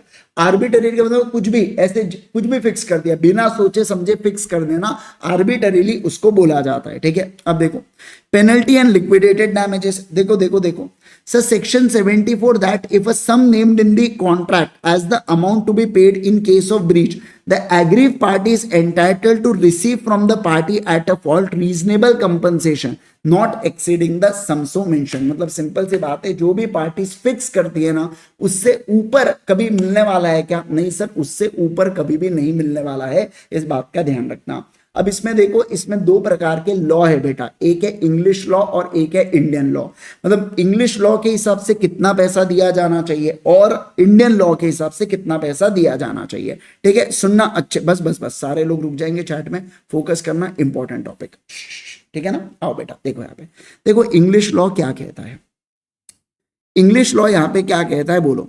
इंग्लिश लॉ यहाँ पे कहता है कि देखिए, द सम जो आपने फिक्स किया ना, ये may be interpreted as liquidated damages और पेनल्टी। अगर सम जेन्युइनली प्री एस्टिमेट करता है लॉस को तो इसे बोला जाता है लिक्विडेटेड डैमेजेस। और it is an assessment of amount which in the opinion will compensate other from the breach. तो ऐसे क्लॉज को इफेक्टिव और रिकवरेबल माने जाते हैं। लेकिन सम फिक्स्ड अगर अनरीजनेबल पाया गया तो उसे पेनल्टी बोला जाता है, और पेनल्टी बोल के इस क्लॉज को डिसरिगार्ड कर देंगे और इंजर्ड पार्टी केवल और केवल एक्चुअल लॉस को क्लेम कर सकती है। आओ मैं आपको मतलब समझाने जा रहा हूं। देखो मैं आपको बोल रहा हूं प्री फिक्स डैमेजेस। क्या बात कर रहा हूं मैं? बोलो पहले से जो आपने प्रीफिक्स करके रखा है ना उसके बारे में। जैसे देखो 10,000 के बारे में। ठीक है, तो देखिए क्या, सबसे पहला हम लोग जानने की कोशिश करेंगे ये 10,000 किस तरीके से फिक्स हुआ है। तो अगर हम पाया जाता है कि 10,000 जो है ना ये एक्चुअली में जेन्युइनली लॉस होने वाला है पार्टी का, इसलिए 10,000 फिक्स करके रखा है, तो इसे लिक्विडेटेड डैमेजेस बोलेंगे। और ये जो डैमेजेस है ये क्या होते हैं? रिकवरेबल होते हैं। 10,000 पूरे के पूरे रिकवरेबल हो जाएंगे। बराबर है? यस। अब मान लो ऐसा पाया जाता है ये डैमेजेस नहीं है, वो तो पार्टी डराने के लिए कुछ भी अमाउंट फिक्स कर दी, तो उसे बोला जाता है पेनल्टी। क्या बोला जाता है बोलो? उसे अपन लोग पेनल्टी कहते हैं। क्या कहते हैं बोलो? उसे अपन लोग पेनल्टी कहते हैं। अच्छा, अब ये जो पेनल्टी है ना, इसमें क्या होगा सर, इसमें जो पार्टी है ना वो एक्चुअल डैमेजेस को क्लेम कर पाएंगे। मतलब क्या, जैसे फॉर एग्जांपल 1,000 रुपए एक्चुअल डैमेजेस है तो इतना ही क्लेम कर पाएंगी। यहाँ पे 10,000 रुपए क्लेम हो सकते हैं क्या? नहीं सर, 10,000 रुपए क्लेम नहीं हो सकते। मतलब एक बात तय हो गया कि फॉरेन लॉ के अंदर या इंग्लिश लॉ के अंदर अमाउंट जो फिक्स किया पहले डिसाइड करो। एक तो देख लो, एक तो ये लिक्विडेटेड डैमेजेस होगा, नहीं तो ये पेनल्टी होगा। ये दोनों दोनों नहीं हो सकता, एक तो ये नहीं तो ये, बराबर। अगर पाया गया लिक्विडेटेड डैमेजेस है तो पूरा के पूरा 100% रिकवरेबल हो जाएगा, बराबर, यस। और मान लो ये पाया गया कि पेनल्टी है तो आप केवल और केवल एक्चुअल डैमेजेस को क्या कर सकते हैं बेटा, आप केवल एक्चुअल डैमेजेस को क्लेम कर सकते हैं। उससे ज्यादा अमाउंट को क्लेम कर पाएंगे क्या? नहीं सर, उससे ज्यादा अमाउंट को क्लेम नहीं कर सकते। समझे आप बात को? बोलो बोलो बोलो मेरे को जल्दी से, क्या आप लोग इस बात को समझ रहे हैं क्या? है ना? यस सर, पक्का गया। सारे लोग जल्दी से बोलो, पक्का गया क्या? फटाफट फटाफट फटाफट जल्दी से बोलो, क्या आप इस बात को समझे क्या? है ना? यस बेटा, क्या चैटे कर रहे थे तुम लोग? सही में ना, तुमको कल ही समझाया था मैंने, कल परसों ही समझाया था मैंने आपको कोई, मैं जब पूछूं उतना जवाब चैट में देना। पर आपका क्या लेक्चर गया तेल लगाने, मैं पहले चैटे कर लेता हूँ, कोई मतलब नहीं है रे, कोई मतलब नहीं है। आप समझो, अपन यहाँ देख रहे ना, तो यहाँ पे आपका फुल फोकस होना चाहिए, बराबर ना? चलिए आओ, अब इंग्लिश लॉ, इंडियन लॉ के बारे में बात करेंगे। इंडियन लॉ कहता है मैं पेनल्टी और लिक्विडेटेड डैमेजेस में कोई भेदभाव नहीं करता। हमारे यहाँ के जो कोर्ट है ना बेटा, ये अवॉर्ड करते हैं रीजनेबल कंपनसेशन ही। क्या बोला गया? रीजनेबल कंपनसेशन ही अवॉर्ड करते हैं, ठीक है ना? यस। इनका कहना है कि अगर पार्टीज ने फिक्स करके रखा है कोई पैसा तो कोर्ट उससे ज्यादा देने वाली है क्या? नहीं, कोर्ट ज्यादा नहीं देंगी, उससे कम देंगी। क्या कहा मैंने? बोलो, कोर्ट उससे कम देंगी। मतलब बेसिकली यहाँ पे कोर्ट केवल और केवल रीजनेबल कंपनसेशन ही देती है। इंडियन लॉ के अंदर हमें कोई फर्क ही नहीं पड़ता। क्या कहा मैंने? बोलो, इंडियन लॉ के अंदर हमको कोई फर्क ही नहीं पड़ता आपने पेनल्टी किया है या लिक्विडेटेड डैमेजेस किया है, क्योंकि इंडियन लॉ में कोर्ट कितना अवॉर्ड करती है? कोर्ट सर यहाँ पे आपको एक्चुअल लॉस जितना ही अवॉर्ड करती है। कितना? एक्चुअल लॉस जितना ही अवॉर्ड करती है। सर मेरे को बताओ, अगर एक्चुअल लॉस आपका ग्रेटर है प्री फिक्स डैमेजेस से, है ना, जैसे एक्चुअल लॉस है 12,000 का और प्रीफिक्स डैमेजेस है 10,000 के, तो कितना पैसा कोर्ट देंगी? तो कोर्ट आपको 10,000 रुपए देने वाली है। सर मुझे एक बात बताओ, अगर एक्चुअल लॉस कम है मेरा प्रीफिक्स डैमेजेस से, यानी कि एक्चुअल लॉस है मेरा फॉर एग्जांपल मान लो आप 8,000 रुपए और प्रीफिक्स डैमेजेस कितना है? 10,000 रुपए, तो कितना कोर्ट मुझे अवार्ड करेंगी? कोर्ट मेरे को यहाँ पे 8,000 अवार्ड करेंगी। आप समझ रहे हैं बात को? मतलब बोल क्या रखा है कि एक्चुअल लॉस जितना ही पैसे देंगे, लेकिन लिमिट, कैप लिमिट कितनी लगा के रखी है? प्रीफिक्स डैमेजेस जो पार्टीज ने डिसाइड करके रखा है ना, उतने लिमिट तक ही हम अवार्ड करेंगे, उससे कम करेंगे, ज्यादा अवार्ड करेंगे क्या? नहीं सर, ज्यादा पैसा नहीं देंगे। समझे क्या आप बात को? बोलो बोलो बोलो मेरे को जल्दी से। यस सर, एकदम बढ़िया तरीके से समझ गया। बोलो ना फटाफट, समझ गए बात को? बढ़िया से कंसेप्ट उतना माइंड में, सारी बातें समझ में आ रही है क्या? हाँ कह दो मुझे जल्दी जल्दी, है ना? चलिए, क्या मैं आगे बढ़ू? सारे लोग पट से बोलेंगे, क्या मैं आगे बढ़ू? मजा आ गया? चलिए सर देखो, तो मैं एक बार फिर से रिपीट कर देता हूं, थोड़ा सा रिवाइज करवा देता हूं क्विकली, ठीक है? देखिए, प्रीफिक्स डैमेजेस दो प्रकार के होते हैं। प्रीफिक्स डैमेजेस, इसमें लिक्विडेटेड डैमेजेस आता है, इसमें पेनल्टी आता है। अब देखो फॉरेन लॉ क्या कहता है। फॉरेन लॉ कहता है कि अपन जो प्रीफिक्स करके रखा है ना, इसको इंटरप्रीट करेंगे एक तो लिक्विडेटेड डैमेजेस, नहीं तो पेनल्टी। अगर लिक्विडेटेड डैमेजेस पाया गया तो 100% पैसा दे देंगे, पेनल्टी पाया गया तो आपको एक्चुअल लॉस दिया जाएगा, बराबर? Yes sir. अगर इंडियन लॉ आ जाता है, क्या आ जाता है? बोलो, अगर इंडियन लॉ आ जाता है तो इंडियन लॉ के केस में क्या बोल के रखा है? इंडियन लॉ के केस में हमें फर्क नहीं पड़ता पेनल्टी है, लिक्विडेटेड डैमेजेस है। जो यहाँ पे कोर्ट है ना, वो कितना देने वाले हैं? कोर्ट यहाँ पे रीजनेबल डैमेज ही देने वाले, यानी एक्चुअल लॉस जितना ही पैसा देने वाले हैं, ठीक है? अब उसके बाद आप याद रखना कि एक्चुअल लॉस अगर ज्यादा है प्रीफिक्स जो पहले से फिक्स करके रखा है, तो एक्चुअल लॉस जितना, प्रीफिक्स जितना ही पैसा मिलेगा। और एक्चुअल लॉस अगर कम है प्रीफिक्स से, तो आपको कितना मिलने वाला है? एक्चुअल लॉस जितना पैसा मिलने वाला है। कितना मिलने वाला है? बोलो, एक्चुअल लॉस जितना पैसा मिलने वाला है। समझे आप बात को? सारे लोग बोलो, क्या आप इस बात को समझे क्या? यस सर, एकदम बढ़िया तरीके से समझ गए करके, ठीक है? चलो, लेकिन एक इसका एक्सेप्शन है बेटा। अब एक्सेप्शन क्या है देखना, where any person gives any bond to central government या state government for the performance of any public duty in which public are interested. On the breach of condition of such instrument, he shall be liable to pay whole sum mentioned therein करके. आओ मैं आपको इसका मतलब समझाता हूँ. देखो क्या, देखिए बेटा, जो यहाँ पे ना एक हाईवे बन रहा था. क्या बन रहा था बोलो? एक हाईवे बन रहा था. इस हाईवे की कीमत कितनी थी? 1000 करोड़ इस हाईवे की कीमत थी. सेंट्रल गवर्नमेंट का कहना था ठीक है हम मिस्टर ए को ये कॉन्ट्रैक्ट दे देंगे, लेकिन मिस्टर ए को हमको है ना 10 करोड़ का बॉन्ड साइन करके देना होगा. मतलब क्या होता है कि अगर कल चल के वो हाईवे नहीं बना पाए या गड़बड़ किया कुछ हाईवे बनाने में, तो हम 10 करोड़ के डैमेजेस सीधा सीधा क्लेम कर लेंगे. वो बॉन्ड को बेच के सीधा 10 करोड़ रुपए वसूल लेंगे. ठीक है, ओके. मिस्टर ए ने 10 करोड़ रुपए दे दिया. मिस्टर ए ने क्या किया? 999 करोड़ का रोड एकदम बढ़िया से एकदम ताबड़तोड़ बना दिया, एकदम जबरदस्त बना दिया बेटा. लेकिन 1 करोड़ के अंदर गड़बड़ कर दिया. 1 करोड़ के अंदर गड़बड़ कर दिया. अब यहां पे सवाल ये बनता है कि सेंट्रल गवर्नमेंट कितना पैसा क्लेम कर सकती है. प्रीफिक्स तो 10 करोड़ करके रखा है, एक्चुअल लॉस तो 1 करोड़ का है. तो लॉ का क्या कहना है? हम लॉ बनाए और हमको ही बता रहे तुम.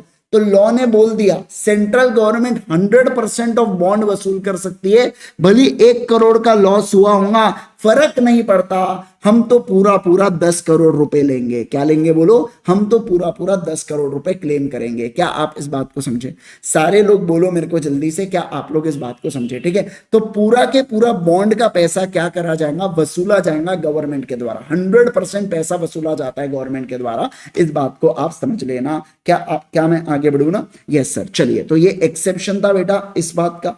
आ जाओ, अब देखेंगे. अब आ जाएंगे remedies for the breach of contract. अब ये पहला पॉइंट अपन पढ़ चुके हैं, सूट फॉर डैमेजेस को लेके, है ना. सेक्शन नंबर 73 अपना हो चुका है कि जो पार्टी है बेटा वो डैमेजेस क्लेम कर सकती है क्या दूसरे पर्सन से? बिल्कुल बिल्कुल डैमेजेस क्लेम कर सकती है अगर उसको कोई भी नुकसान हुआ है तो. ठीक है, यस. अब कॉन्ट्रैक्ट का रेसेशन भी किया जा सकता है. कल अपन ने पढ़ा था चैप्टर नंबर 4 में. रेसेशन का मतलब कमेंट करके सारे लोग बता दो.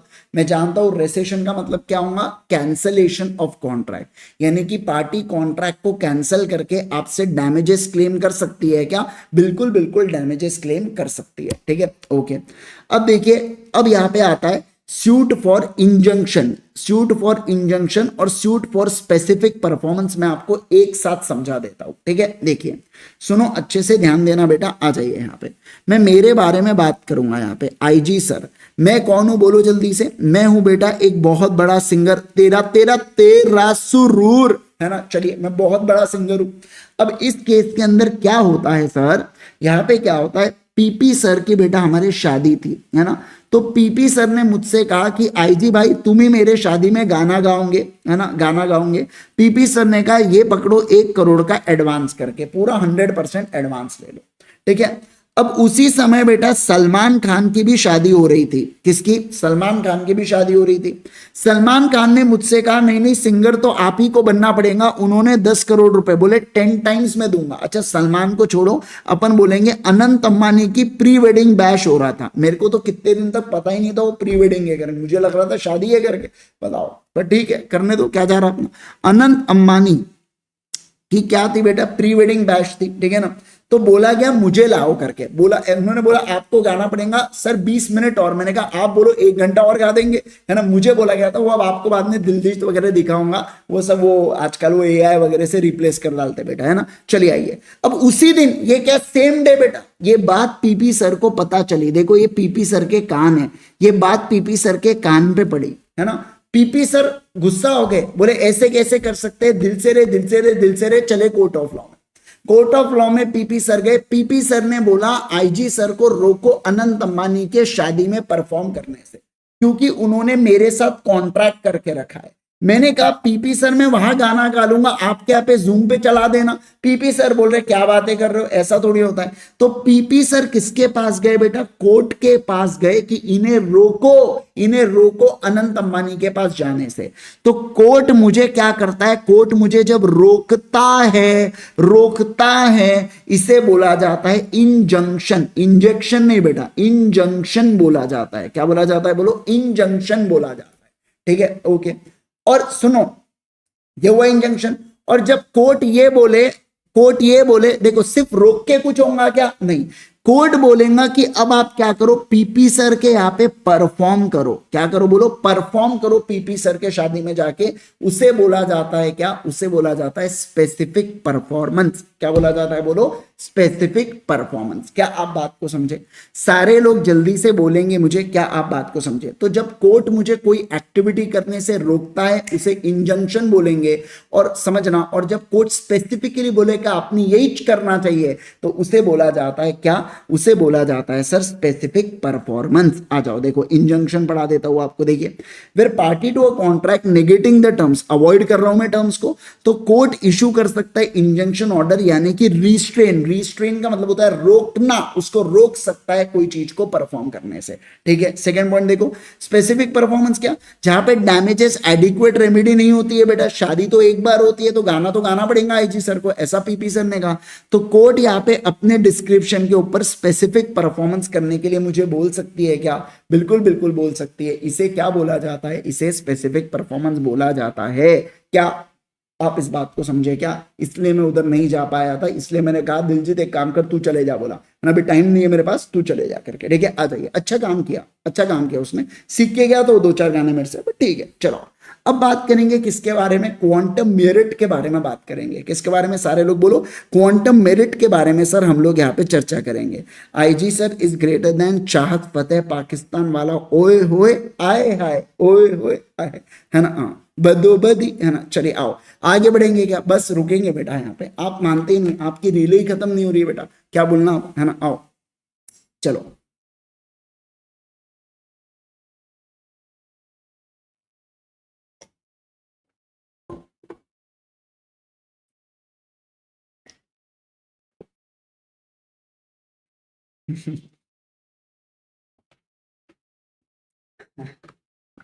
आ जाओ, चलो चलो चलो सर, चले आगे। आगे बढ़े ना, बोलिए बोलिए बोलिए फटाफट फटाफट जल्दी से, क्या आगे बढ़े? यस चलो।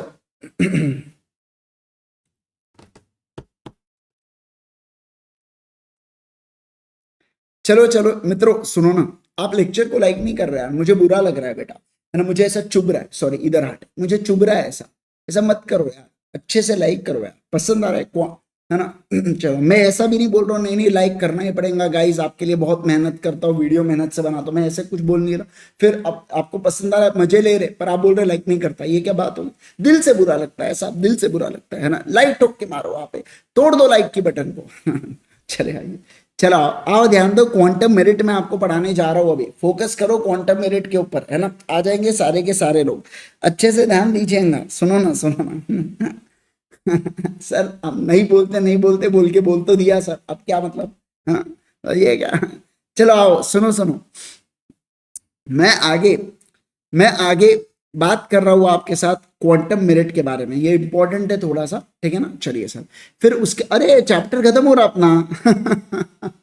वाओ, चलिए आइए सर, सुनो देखो 4:40 तक या 4:45 तक इस चैप्टर को खत्म करेंगे, फिर आधे घंटे के अंदर बचा हुआ चैप्टर भी निपटा देंगे, ठीक है। आ जाओ, सुनिएगा, सुनो ना सुनो ना, सुन लो ना। देखिए क्वांटम मेरिट के बारे में चर्चा कर देता हूं मैं आपके साथ, ठीक है। आओ देखो, मैं कौन बेटा, आईजी सर, ठीक है ओके। मुझे क्या करना था, मुझे एक घर बनाना था, क्या बनाना था बोलो, मुझे एक घर बनाना था, ठीक है ओके।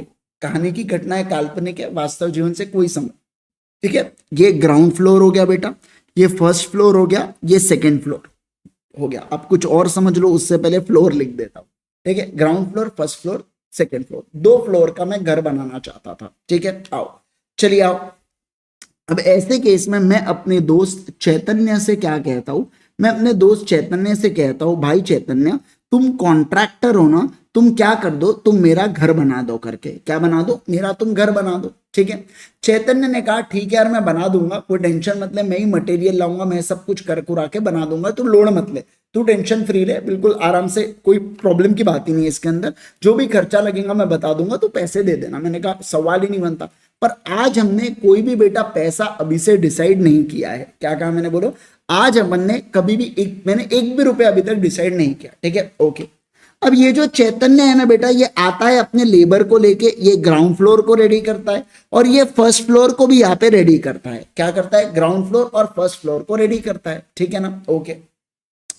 अब उसके बाद चैतन्य की चेतनी के साथ शादी हो जाती है। ये चेतनी आती है और चेतनी कहती है अजी सुनो, आप क्या ये सब काम कर रहे हो, जो मेरा भाई है ना उसको ये काम दे दो, वो इंद्रेश से पैसे ले लेगा करके। अब चैतन्य मरता क्या ना करता बेटा, रोटी की भी बात है, अब सोच के देखो घर से बजा दिया तो ऐसे केस में होना ठीक है, अब जान दो वीरा रे को क्या दे दो, वीरा रे को बेटा कॉन्ट्रैक्ट दे दो। अब इस केस के अंदर मैं नहीं चाहता वीरा कॉन्ट्रैक्ट को परफॉर्म करे, तो मैं मना कर देता हूं। क्या कर देता हूं? मैं मना कर देता हूं, नहीं सेकेंड फ्लोर में खुद बना लूंगा या नहीं बनाऊंगा, एक फ्लोर ग्राउंड फ्लोर और ऊपर पे रहूंगा। अभी छज्जा लगने का है तो इसको छत के रह, सिर्फ चारों तरफ दीवारें, छज्जा आने का है, कोई बात नहीं, मैं यहीं पे रह लूंगा। बारिश में क्या होगा, बारिश में लाइफ फील आएगा, समझ रहे? तो ऐसे केस के अंदर मैं कहा नहीं, पर वो वीरा रे क्या नहीं करेगा, जो इसका भाई है बेटा सुंदर, वो नहीं करेगा, वो मेरा घर नहीं बनाएगा। समझे आप बात को? मैंने कह दिया नहीं बनाएगा। ओके। अब सवाल क्या बनता है? सवाल बनता है, बात हुई थी 2 फ्लोर बनाने की, तो चैतन्य मुझसे जितना, मान लो ये बनाने के लिए फॉर एग्जांपल 20 लाख का खर्चा लगाए, तो चैतन्य का मुझसे 20 लाख रुपए क्लेम कर सकता है क्या? मैं ये पूछना चाहता हूं। जो 20 लाख रुपए की लागत उसने अपने जेब से लगाया है, पर कॉन्ट्रैक्ट पूरा होने का है, लेकिन उससे पहले ही मैं उसको तोड़ देता हूं, तो चैतन्य क्या 20 लाख रुपए क्लेम कर सकता है क्या? बोलिए ना मुझे जल्दी से। हाँ सर, चैतन्य उसको क्लेम कर सकता है, इस बात का ध्यान रखिएगा, चैतन्य उसको क्लेम कर सकता है। क्या कहा मैंने? बोलो, चैतन्य उसको क्लेम कर सकता है। समझे क्या आप बात को? बोलो ना मुझे जल्दी से, क्या आप लोग इस बात को समझ रहे हैं क्या? यस। क्वांटम मेरिट का मतलब क्या होता है? जो लागत है वो पावत है। मतलब क्या? अगर कॉन्ट्रैक्टर ने 20 लाख रुपए अपने जेब से लगाया है तो वो मुझसे वो 20 लाख रुपए क्लेम कर सकता है। देखो, कॉन्ट्रैक्ट किसी कारणवश पूरा फुलफिल नहीं हो पाया, इसका ये मतलब नहीं होता, ये मतलब नहीं होता कि चैतन्य के जेब में पैसे की, मतलब चैतन्य मुझसे क्लेम नहीं कर सकता पैसे, ना ना, जो उसने पैसा लगाया है उतना वो पैसा मुझसे क्लेम कर सकता है क्या? बिल्कुल बिल्कुल कर सकता है, ठीक है ना? चलिए आइए, आ जाओ, ध्यान दो। मेरा सही में एक दोस्त चैतन्य है, अगर गलती से उसको पता चला ना, ऐसा एग्जांपल है, इतना मजाक नहीं कर रहा हो, है ना, पीछे पड़ जाएंगे मेरे। तो आओ देखो, when one person has rendered service to another in circumstances that they indicate understanding between them, that is to be paid for although no particular remuneration. देखो, कोई भी पैसा अभी फिक्स हुआ है क्या? नहीं, तो लॉ बोलेगा, लॉ यहां पे बोलेगा नहीं नहीं, प्रॉमिस टू पे तो करना ही पड़ता। जैसे देखो, क्वांटम ऑफ मेरिट क्या? As much as party doing the service deserve, मतलब जो लागत है वो पावत है, ठीक है? Okay. It covers the case where party injured by the breach at the time of done a part but not all the work, मतलब पूरा वर्क नहीं किया, कुछ पार्ट ऑफ वर्क है। 2 फ्लोर बनाना था पर एक ही फ्लोर बना अभी तक, है ना? Yes. Under the contract seeks compensated from the work done, तो जितना का काम हुआ है, वर्क डन जितना हुआ है, उतने का कंपनसेशन चाहिए क्या? हाँ, उतने का कंपनसेशन चाहिए, ठीक है ना? आ जाओ यहाँ पे। For the application of this doctrine 2 condition होना चाहिए। पहला क्या? It is only available if original contract has been discharge. देखो, मैंने ओरिजिनल कॉन्ट्रैक्ट कैंसिल कर दिया था, ओरिजिनल कॉन्ट्रैक्ट डिस्चार्ज कर दिया था। दूसरा, क्लेम किसने लाया? पार्टी नॉट इन फॉल्ट, चैतन्य ने क्लेम लाया पैसे का, मेरे को पैसा चाहिए, है ना? तो क्या ये बेनिफिट जो है, क्या इसे रेस्टिट्यूटरी बेनिफिट बोला जाता है? रेस्टिट्यूटरी का मतलब होता है कि जो आपका खर्चा हुआ है ना, आप वो पैसा क्लेम कर रहे हो। समझ रहे हैं ना बात को? इसमें कोई नुकसान को क्लेम नहीं कर रहे, जितना आपके जेब से लगा है वो पैसे को आप यहाँ पे क्लेम कर रहे हो, ऐसे, इसलिए इसे बोला जाता है रेस्टिट्यूटरी बेनिफिट है। क्या है? बोलो जल्दी से, रेस्टिट्यूटरी बेनिफिट। तो ऐसा हो सकता है क्या कि मैं कॉन्ट्रैक्ट को जब पहले कैंसिल कर रहा हूं तो क्वांटम मेरिट भी क्लेम होगा और साथ साथ में डैमेजेस भी क्लेम होंगे? बिल्कुल हो सकता है। मतलब यहाँ पे क्या, ये रेमेडीज में से 2 और मोर का परम्यूटेशन एंड कॉम्बिनेशन लगा के एक पार्टी क्लेम कर सकती है दूसरे पर्सन से कि भैया मेरा ये नुकसान हुआ है, इसमें ये चाहिए, उसमें वो चाहिए, इसमें ऐसा चाहिए। बिल्कुल बिल्कुल यहाँ पे बोला जा सकता है क्या? यस सर, बोला जा सकता है। समझे क्या? सारे लोग बोलेंगे बात समझ में आ रही है क्या? फटाफट क्विकली बोल दो जल्दी से, मेरे को बात समझ में आ रही है क्या? ठीक है, तो ये हुआ कौन सा ये हो गए remedies for the breach of contract के रिगार्डिंग यहाँ पे बात की गई है। किसके रिगार्डिंग बात की है? Remedies for the breach of contract के रिगार्डिंग अपन लोगों ने यहाँ पे चर्चा किया है। ठीक है, चलो सर अब हम लोग चालू करेंगे कौन सा? अब मैं आपके साथ चालू करने जा रहा हूँ यूनिट नंबर 6 को। अब मैं आपको पढ़ाने जा रहा हूँ यूनिट नंबर 6 अपन चालू करेंगे। ज्यादा बड़ा यूनिट नहीं है बेटा, है ना, 2-3 पेजेस का यूनिट है। बताओ 3 पेज का यूनिट, इतना सा चैप्टर अपने लिए कौन सी बहुत बड़ी बात? आओ सर फटाफट करवा देता हूँ आपको। देखो सर सबसे पहले 2 चीजें इसके अंदर आता है। एक आता है कंटिंजेंट कॉन्ट्रैक्ट और दूसरा आता है बेटा यहाँ पे क्वासी कॉन्ट्रैक्ट। ठीक है, कंटिंजेंट कॉन्ट्रैक्ट का मतलब क्या होता है, समझो बात को। सर कंटिंजेंट कॉन्ट्रैक्ट का मतलब होता है जब ए और बी के बीच में क्या हुआ, ए और बी के बीच में कॉन्ट्रैक्ट हुआ। क्या हुआ बोलो? कॉन्ट्रैक्ट हुआ है कुछ लेने देने का। और ये जो कॉन्ट्रैक्ट है ना, ये डिपेंड करता है इवेंट के ऊपर। किसके ऊपर? इवेंट के ऊपर, जो अपने आप में अनसर्टेन टू हैपन है। क्या है बोलो? अनसर्टेन टू हैपन है। इसे इसलिए इस कॉन्ट्रैक्ट को कंटिंजेंट कॉन्ट्रैक्ट कहते हैं। सर एग्जांपल दो। ए ने बोला कि मैं तुम्हें बॉटल सप्लाई करूंगा बी ने कहा मैं बॉटल के जगह तुमको पैसे दूंगा। इवेंट क्या है बेटा? इवेंट है चाइना से जब शिप आएंगी, क्योंकि शिप के अंदर कंटेनर होगा और उस कंटेनर में चाइना से बॉटल आने वाली है। तो जब शिप इंडिया में आएंगी तो मैं तुम्हें बॉटल सप्लाई करूंगा, बदले में तुम मुझे पैसे देना। इसे क्या बोला जाता है? कंटिंजेंट कॉन्ट्रैक्ट बोला जाता है। क्या बोला जाता है बोलो? इसे कंटिंजेंट कॉन्ट्रैक्ट कहते हैं। तो जब 2 पार्टीज के बीच का कॉन्ट्रैक्ट डिपेंड करता है किसी इवेंट के ऊपर जो अनसर्टेन टू हैपन है। क्या है बोलो? जो अनसर्टेन टू हैपन है, तो इस केस में इसे अपन लोग क्या नाम देते हैं? इसे अपन लोग नाम देते हैं, सभी लोग बोलो, अनसर्टेन इवेंट। इसे बोला जाता है कंटिंजेंट कॉन्ट्रैक्ट। क्या बोला जाता है बोलो? Contingent contract. ठीक है ना, चलिए सर आ जाओ यहाँ पे ध्यान दो। A contract to do or not to do something if some event collateral to such contract does or does not happen। जैसे कॉन्ट्रैक्ट ऑफ इंश्योरेंस हुआ, जैसे कॉन्ट्रैक्ट ऑफ इंडेमनिटी हुआ, जैसे guarantee fall under this category. तो ये सारे contract उसी category के अंदर आ जाते हैं। क्या? बिल्कुल बिल्कुल आ जाते हैं। ठीक है ना, चलिए 5 मिनट का ब्रेक। तो 10 मिनट का चैप्टर नहीं और तुमको 5 मिनट ब्रेक चाहिए, कुछ भी बातें करते। चलो आओ चुपचाप ध्यान दो, है ना। इतना कम पढ़ सकते क्या रे तुम लोग? 1 घंटा तुमसे बैठा नहीं जाता, समझ नहीं आता मेरे को कैसी बातें करते। अभी 56 मिनट्स हुए सिर्फ पढ़ के अपने को, पूरे वो भी नहीं हुए आप समझ के, पूरा 1 घंटा भी नहीं हुआ। ऐसा नहीं होता। कैसे एग्जाम में 3 घंटे बैठोगे, है ना। यहाँ तो मैं बोल भी रहा हूँ, वहां तो आपको अपने आप में सोच के लिखना है, ऐसे थोड़ी चलेगा बेटा। आओ सारे लोग ध्यान दो इधर। एसेंशियल्स ऑफ कंटिंजेंट कॉन्ट्रैक्ट देखिए sir, the performance of contract ये डिपेंड करता है किसके ऊपर? हैपनिंग या non happening of some event और कंडीशन। जैसे शिप के आने या ना आने के ऊपर कॉन्ट्रैक्ट डिपेंड करता है। ठीक है ना, ओके।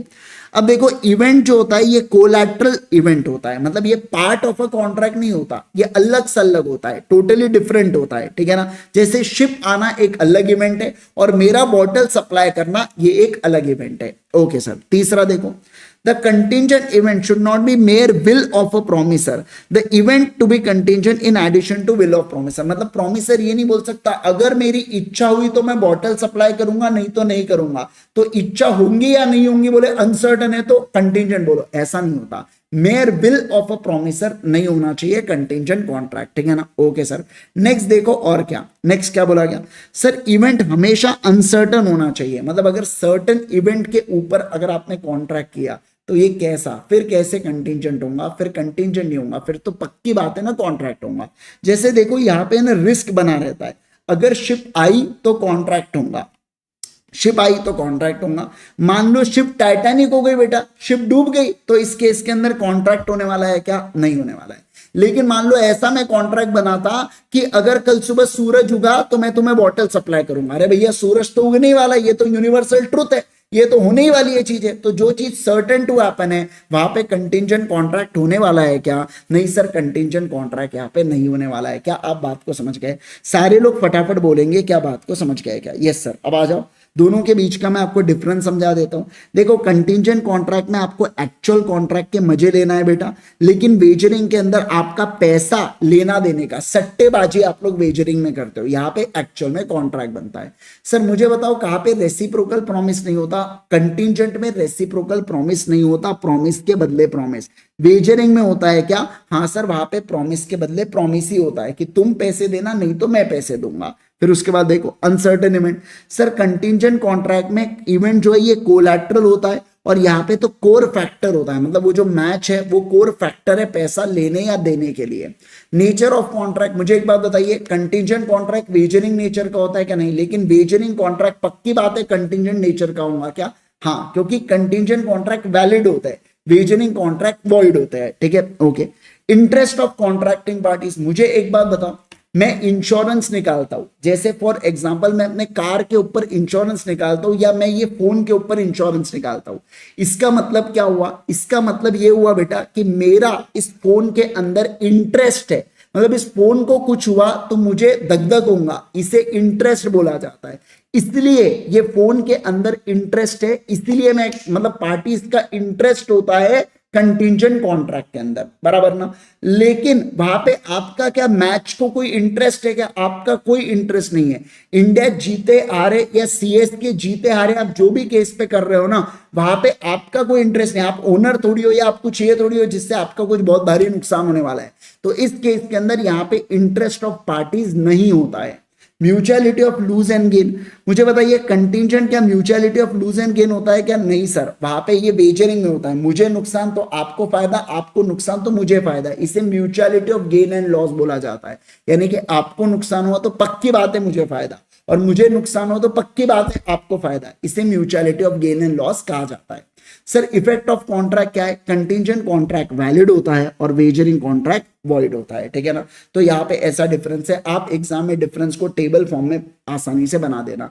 यहाँ पे चार्ट बुक के अंदर वो डिफिकल्ट हो रहा था तो मैंने इसको इस तरीके से प्रेजेंट कर दिया, ठीक है ना। एग्जाम में सर हमको बेसिस लिखना जरूरी होता है क्या, कोई जरूरी नहीं है, आप डायरेक्ट डिफरेंसेस भी लिखोगे तो भी आपका काम चल जाता है बेटा, ठीक है ना। चलिए सर आगे बढ़े क्या, बोलो बोलो बोलो मेरे को जल्दी से, क्या मैं आगे बढ़ू क्या, है ना, यस सर। चलिए अब देखो rules for enforcement of the contingent contract के बारे में बात कर रहा हूं मैं, ठीक है ना ये, और इसके बाद फिर अपना आखिरी टॉपिक चालू होने जा रहा है और वो है क्वाजी कॉन्ट्रैक्ट का। देखो रूल्स क्या है, सबसे पहला रूल क्या है, देखो enforcement of the contract contingent on the, contingent मतलब dependent on the event, on the event happening, क्या बोल के रखा है, ऑन द इवेंट हैपनिंग, मतलब इवेंट हैपनिंग के ऊपर कॉन्ट्रैक्ट बेस्ड है। जैसे देखो ए और बी का कॉन्ट्रैक्ट हो रखा है बेटा, क्या कि बी बॉटल सप्लाई करेगा और ये उसको पैसे देगा, ठीक है ना। और ये डिपेंड करता है किसके ऊपर, ये डिपेंड करता है शिप के ऊपर, शिप के आने के ऊपर।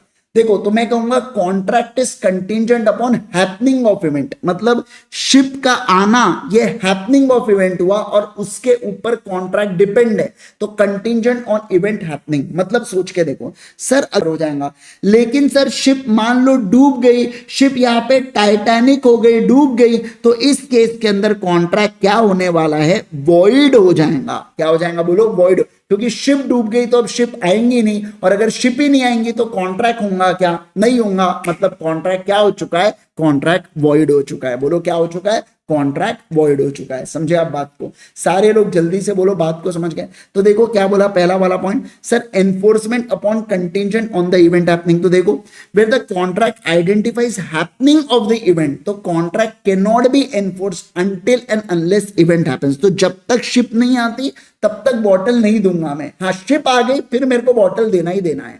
If happening of event becomes impossible, Titanic अगर शिप हो जाती है तो कॉन्ट्रैक्ट क्या होगा बेटा जी, कॉन्ट्रैक्ट यहाँ पे वॉइड होगा। बोलो कॉन्ट्रैक्ट यहाँ पे क्या होगा, कॉन्ट्रैक्ट यहाँ पे वॉइड होगा। एकदम इजी इजी पक्का है। अब आगे देखो sir enforcement upon the contract on the event not happening, मतलब क्या, इवेंट के नहीं होने पर मेरा कॉन्ट्रैक्ट डिपेंड करता है। जैसे देखो ए ने इस केस में क्या करके रखा है, ए ने बेटा सी से कॉन्ट्रैक्ट करके रखा है कि सी ए को बॉटल सप्लाई करेगा और सी और ए उसको पैसे देगा। लेकिन ये कब बेटा, जब शिप नहीं आएंगी ना तब वो सी से बॉटल खरीदेगा। मतलब सर शिप आ गई तो ये कॉन्ट्रैक्ट क्या हो गया, ये कॉन्ट्रैक्ट वॉइड हो गया, और शिप नहीं आई यानी कि शिप अगर टाइटैनिक हुई तो ये कॉन्ट्रैक्ट क्या होगा, ये कॉन्ट्रैक्ट वैलिड होगा। मतलब जो इससे पहले का पड़ा एग्जैक्टली उसका रिवर्स, क्या कहा मैंने? एग्जैक्टली मतलब यहाँ पे शिप के नहीं आने पर मेरा कॉन्ट्रैक्ट एनफोर्स होगा। तो शिप टाइटैनिक होंगी तो कॉन्ट्रैक्ट एनफोर्स होगा, शिप आ गई तो कॉन्ट्रैक्ट क्या हो जाएगा? कॉन्ट्रैक्ट यहाँ पे वॉइड हो जाने वाला है। देखो, where the contract contingent contract is made contingent on non happening of event, it can be enforce only when event becomes impossible. यानी कि शिप टाइटैनिक होंगी ना, केवल और केवल तब पैसा क्लेम किया जा सकता है। ओके सर, देखो यहाँ पे अ कॉन्ट्रैक्ट वुड सीज का मतलब होता है stop, a contract was stop to be enforceable if it is contingent upon conduct of the living person, है ना, when living person does something to make the event of the conduct impossible of happening, है ना। देखिए sir क्या बोला गया यहाँ पे, आ जाओ।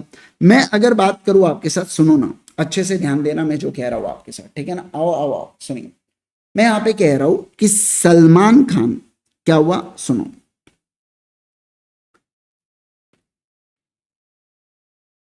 सलमान खान ने अरबाज को बोला, क्या बोला? अरबाज को बोला मैं तुम्हें 1 लाख रुपए दूंगा, 1 लाख रुपए नहीं, चलो 10 लाख रुपए दूंगा अगर कैटरीना क्या करती है, अगर कैटरीना मुझसे शादी करती है तो, बराबर, शादी करती है तो मैं 10 लाख रुपए दूंगा। कैटरीना ने क्या कर लिया? कैटरीना ने विक्की के साथ शादी कर ली बेटा। किसके साथ शादी कर ली? बोलो, विक्की के साथ शादी कर ली। तो जब ये इवेंट हुआ तो ये इवेंट क्या इम्पॉसिबल हो गया क्या? हाँ सर, ये इवेंट इम्पॉसिबल हो गया। तो अगर ये इवेंट इम्पॉसिबल हो गया तो ये 1 लाख देना क्या वॉइड हो गया क्या? हाँ सर, ये 1 लाख देना वॉइड हो गया। मतलब क्या सर? जब कॉन्ट्रैक्ट किया जाता है, बोलो क्या? जब कॉन्ट्रैक्ट किया जाता है, किस चीज को लेके कॉन्ट्रैक्ट किया जाता है? जब कॉन्ट्रैक्ट किया जाता है किसी पर्सन के बिहेवियर के ऊपर वो कॉन्ट्रैक्ट डिपेंड करता है, और वो पर्सन कुछ ऐसा कर जाता है जिसके कारण वो कॉन्ट्रैक्ट अब इम्पॉसिबल हो गया, तो मैं कहूंगा उसे अपन लोग क्या कहते हैं सर? उसे अपन लोग, सारे लोग बोलो ना सर, उसे अपन लोग क्या कहते हैं? वॉइड कॉन्ट्रैक्ट हो जाता है क्या? बिल्कुल बिल्कुल हो जाता है। समझे क्या आप बात को, है ना। सर शेयर मार्केट वॉइड है क्या? अरे नहीं बेटा, वैलिड है, वो अपन ने पढ़े भी तो थे। ऐसे ट्रांजैक्शन जो वेजर जैसे लगते हैं बट वॉइड नहीं होते, याद आ रहा है क्या आपको? है ना, पढ़े भी तो थे अपन ने दूसरे साइड में, शेयर मार्केट ट्रांजैक्शन जहां पे इंटेंशन होता है शेयर्स को डिलीवर करने का, ऐसा पढ़ा था अपन लोगों ने, है ना। चलो आओ यहाँ पे ध्यान दो। अब देखो क्या बोला गया यहाँ पे, अब नेक्स्ट पॉइंट देखेंगे, contingent on the happening of the specified event with in the fix time. मतलब क्या बोला सर? यहाँ पे कॉन्ट्रैक्ट है ना, कंटिंजेंट है। क्या है बोलो? यहाँ पे कॉन्ट्रैक्ट कंटिंजेंट है। जैसे ए ने बी से क्या किया? कॉन्ट्रैक्ट किया कि मैं आपको क्या दूंगा, मैं आपको गुड्स दूंगा, बदले में आप मुझे पैसे देना। कब? और ये कॉन्ट्रैक्ट है ना डिपेंड था किसके ऊपर? ये कॉन्ट्रैक्ट डिपेंड था शिप के आने के ऊपर। अगर शिप 1 साल के अंदर आ जाती है तो मैं क्या करूंगा? मैं गुड्स दूंगा, है ना। ऐसा कॉन्ट्रैक्ट किया गया था। अब आप सोच के देखो, क्या ये है 1 साल की टाइम लिमिट। सर अगर शिप 1 साल के बाद आती है तो कॉन्ट्रैक्ट क्या हो जाता है? वॉइड हो जाता है। सर शिप अगर 1 साल के अंदर टाइटैनिक हो जाती है तो अगेन कॉन्ट्रैक्ट क्या हो जाता है? वॉइड हो जाता है। सर शिप लेकिन अगर 1 साल के अंदर आ जाती है तो कॉन्ट्रैक्ट क्या होने वाला है? वैलिड होने वाला है। मतलब क्या हुआ? कॉन्ट्रैक्ट डिपेंडेंट था इवेंट के ऊपर, इवेंट के होने के ऊपर, और वो भी with in time limit event होना चाहिए, और वो टाइम लिमिट कितना था? 1 साल।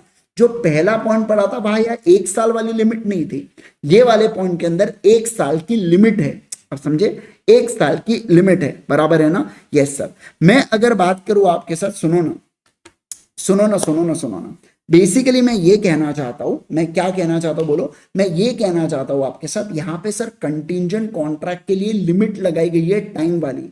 जो पहला वाला केस था ना, वहां पे कंटिंजेंट के लिए लिमिट नहीं लगाई गई थी, इस केस के अंदर कंटिंजेंट के अंदर लिमिट लगाई गई है, ठीक है। अब इसके बाद वाला पॉइंट क्या कहता है? इसके बाद वाला पॉइंट कहता है ए सी के साथ कॉन्ट्रैक्ट करता है कि वो उससे क्या खरीदेगा? बॉटल खरीदेगा, और बदले में क्या देगा? पैसे देगा, ठीक है ना। ओके। और कब? अगर 1 साल के अंदर, 1 ईयर के अंदर अगर शिप नहीं आती है तो ये कॉन्ट्रैक्ट क्या होने वाला है? तो ये कॉन्ट्रैक्ट होने वाला है। मतलब आप सोच के देखो, अगर ये 1 साल का क्राइटेरिया है ना, तो 1 साल के पहले अगर शिप डूब गई बेटा, डूब गई, पानी पानी हो गई, शिप टाइटैनिक हो गई, तो मैं कहूंगा कॉन्ट्रैक्ट अब क्या होने वाला है? अब सर कॉन्ट्रैक्ट वैलिड होने वाला है।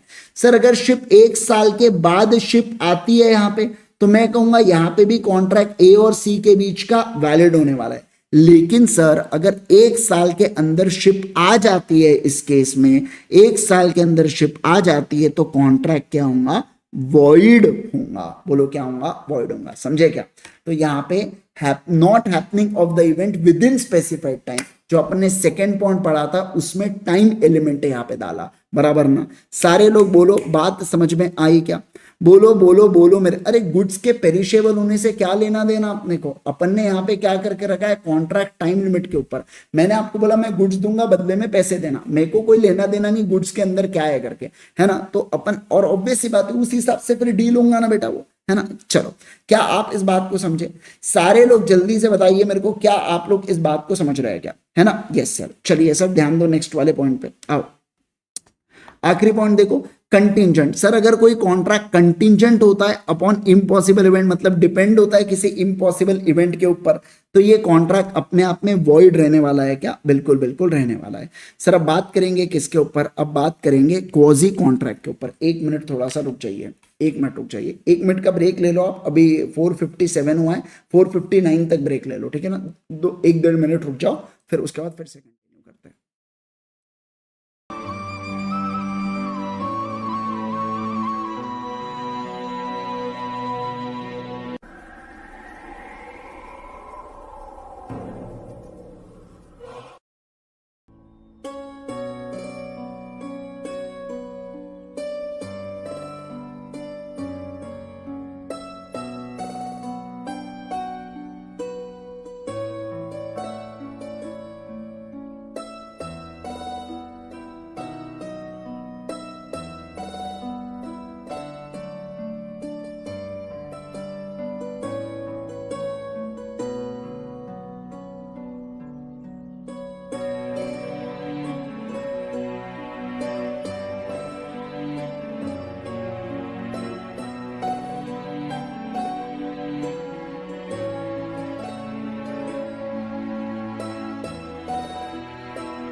चलो आ जाओ फटाफट, आ जाओ सारे के सारे लोग आ जाएंगे आ जाएंगे आ जाएंगे, ठीक है ना। चलिए सर फोकस, आ जाओ आ जाओ आ जाओ, फोकस करना।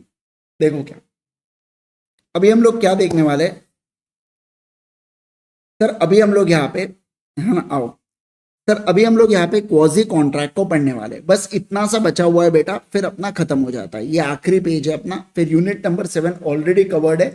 वो आप इस वीडियो के कमेंट सेक्शन के अंदर, मैंने जो कमेंट सेक्शन आप चेक करेंगे ना बाद में, ये वीडियो खत्म होने के बाद, तो मैं कमेंट सेक्शन के अंदर पिन कर दूंगा हमारी प्लेलिस्ट के लिंक, तो आप वो प्लेलिस्ट में चले आना। तो मैंने ऑलरेडी वो प्लेलिस्ट में ऐड करके रखा, या आप टाइप करना contract of indemnity and guarantee bye Indresh Gandhi, तो आपको सेशन दिख जाएगा वन शॉट वाला, उससे आप रिवाइज कर लेंगे। इसी चार्ट बुक से ही मैंने पूरा पूरा रिवाइज करवाया था उसको, ठीक है ना। चलो आ जाइए, आप में से कुछ लोगों ने अटेंड भी किया होगा, ठीक है। आओ सुनो, अभी ध्यान दो। अभी बात करेंगे क्वाजी कॉन्ट्रैक्ट के बारे में। किसके बारे में बात करेंगे? सारे लोग बोलो, क्वाजी कॉन्ट्रैक्ट के बारे में चर्चा करेंगे। सर क्वाजी कॉन्ट्रैक्ट का मतलब क्या होता है? सबसे पहली बात, क्वाजी कॉन्ट्रैक्ट बनाया गया है principle of equity, justice and good conscience के ऊपर। इसका मतलब होता है कि कोई भी पर्सन ना, समझना बात को, कोई भी पर्सन रिच नहीं होना चाहिए किसी दूसरे पर्सन के नुकसान से। मतलब क्या? जैसे मैं रास्ते से जा रहा था, भेलपुरी खा रहा था, मुझे फोन मिला किसी का, तो मैंने क्या करना चाहिए, मैंने ट्रू ओनर को ढूंढ के उस फोन को रिटर्न करना चाहिए। इसे क्वाजी कॉन्ट्रैक्ट बोला जाता है, ठीक है ना। तो क्वाजी कॉन्ट्रैक्ट एक मैक्सिम यानी कि प्रिंसिपल के ऊपर बेस्ड है, जो क्या कहता है, जो ये कहता है कि no man must grow rich out of the other person's loss, यानी कि दूसरे पर्सन के नुकसान के ऊपर कोई भी व्यक्ति रिच नहीं हो सकता, उसे क्वाजी कॉन्ट्रैक्ट कहते हैं। These relations are known as quasi contractual obligation. अब ये रिलेशंस को बोला जाता है क्वाजी। याद है अपन ने चैप्टर नंबर 1 में पढ़ा था, लॉ कुछ ऑब्लिगेशंस इंपोज करता है कुछ कुछ कॉन्ट्रैक्ट्स में सामने वाले पार्टी के ऊपर, उसे क्वाजी कॉन्ट्रैक्ट का नाम यहां पे दिया जाता है। क्या बोला जाता है बोलो? ये एक्चुअल कॉन्ट्रैक्ट नहीं होता, ये रिसेंबल करता है कॉन्ट्रैक्ट जैसा, आप लोगों ने पढ़ा था, ठीक है। ओके, अब इसके फीचर्स क्या है देखो। पहले केस में अगर मैं बताऊं, यहां पे right to money and generally not always liquidated sum of money, मतलब बोला जा रहा है कि सर यहाँ पे डैमेजेस नहीं, यहाँ पे एक्चुअली क्या किया जा रहा है, यहाँ पे अपन रेस्टिट्यूशन, जो सामने वाले को बेनिफिट मिला है वो रिटर्न करने की बात यहाँ पे की जा रही है। जैसे समझो, सुनो ना, जैसे कि अगर मैं बात करूं आपके साथ, जैसे कि मैंने, आप रास्ते से जा रहे थे बेटा, ठीक है। मैं बात करूंगा अभिषेक के बारे में। अभिषेक यहाँ पे बढ़िया रास्ते से जा रहा था, अभिषेक गाड़ी रोकता है बेटा, और ऐसा हेलमेट को ठीक करता है बढ़िया से, एकदम ऐसा ये करता है, क्या चश्मा ठीक करता है। तो सामने गन्ने के जूस वाले भैया थे, उन्होंने कहा, उन्होंने समझ लिया 2 ग्लास गन्ने के जूस होना। वो आए बेटा 2 ग्लास लेके, अभिषेक को लगा लगता है मेरे फैन है, अभिषेक बढ़िया घटाघट गन्ने का जूस पी गया। अब यहाँ पे मुझे एक बात बताइए, सामने वाले भैया इतनी मेहनत करके जूस वूस ला रहे अभिषेक के लिए, क्या वो फुकट में ला रहे क्या? नहीं सर, ऑब्वियस सी बात है, उनका इंटेंशन है पैसे देने का, नॉन ग्रेटिट्यूअस एक्ट इसे बोला जाता है, बराबर ना। तो अभिषेक के ऊपर क्या जिम्मेवारी है, क्या उसके 20 रुपए या 40 रुपए देने की? हाँ सर जिम्मेवारी है। मतलब क्या, सामने वाले पार्टी को, सामने वाले पार्टी को, सामने वाले पार्टी को, आप समझो ना, सामने वाले पार्टी के पास अधिकार होता है पैसा क्लेम करने का। क्या करने का बोलो? पैसा क्लेम करने का। ये लिक्विडेटेड डैमेजेस नहीं होते, एक्चुअल में उसका पैसा क्लेम करने का होता है, वो यहां पे दिया जाता है। मैं आज एक चीज ऑब्जर्व कर रहा हूं, मुझे एक चीज समझ नहीं आ रही है। आपका 45 दिन के अंदर अटेम्प्ट है, लेकिन आप बिल्कुल भी सीरियस नहीं है। आप चैट के अंदर कुछ लोग, 10-15 का ही ऐसा क्राउड है जो जबरदस्ती कुछ भी बातें कर रहा है। मेरा आप सभी लोगों से दरख्वास्त है, आप प्लीज हमारी क्लास में से चले जाए। अगर आप यहाँ पे फालतू बातें कर रहे हो तो मैं रिक्वेस्ट करता हूँ, आप नहीं बने हैं सीए के लिए, आप गलत डायरेक्शन में, आप अपना और अपने मम्मी पापा का पैसा और समय और उनके जो भरोसा है वो सब तोड़ रहे हो। तो इट्स बेटर आप मत कीजिए सीए। आपको कुछ और करना है आप और कर लीजिए, लेकिन जो पढ़ना चाहता है ना, उन्हें डिस्टर्ब मत कीजिए बेटा। मैं रिक्वेस्ट करता हूं आपसे, सिर्फ 45 डेज बच चुके एग्जाम के लिए, केवल और केवल 45 डेज। फिर जब रिजल्ट नेगेटिव आता है ना, फिर आंखों में आंसू नहीं होने चाहिए कि मैंने यार उस समय पढ़ाई क्यों नहीं की, उस समय मैं तो पूछते ही रह गया, अरे साक्षी तुम कहां से हो, अरे साक्षी तू यहां है ना। फिर आपको ये दुख नहीं होना चाहिए, नहीं तो फिर ये वीडियोस दोबारा से देखने की बारी आएंगी। अच्छा लगेगा आपको, आप सोच के देखो, ये वीडियोस दोबारा से आप देख रहे, तो इतनी मेहनत करो कि इसकी जरूरत ही ना पड़े, सीधा इंटर के वीडियोस पे देखने की जरूरत पड़े। आपने ये सोचना चाहिए, पर आपका अलग ही कुछ तो भी चल रहा है चैट के अंदर, मुझे समझ नहीं आ रहा है। मत, मेरा क्या कहना है, आप समझो ना बात को, आप मत करो यार। हमने आपको फोर्सफुली किसी बच्चे को पकड़ के मैंने क्लास में बैठाया क्या? नहीं बैठाया, समझो आप बात। पर जेन्युइनली मैं आपसे एक चीज कहना चाहता हूं कि यार, आप जो बच्चा पढ़ रहा है उसको डिस्टर्ब मत करो। मतलब आप खुद पढ़ नहीं रहे और जो पढ़ना चाह रहे उसको पढ़ने नहीं दे रहे, ये क्या बात हो गई यार? एक तो खुद पढ़ लो, नहीं तो कम से कम दूसरे को तो पढ़ने दो।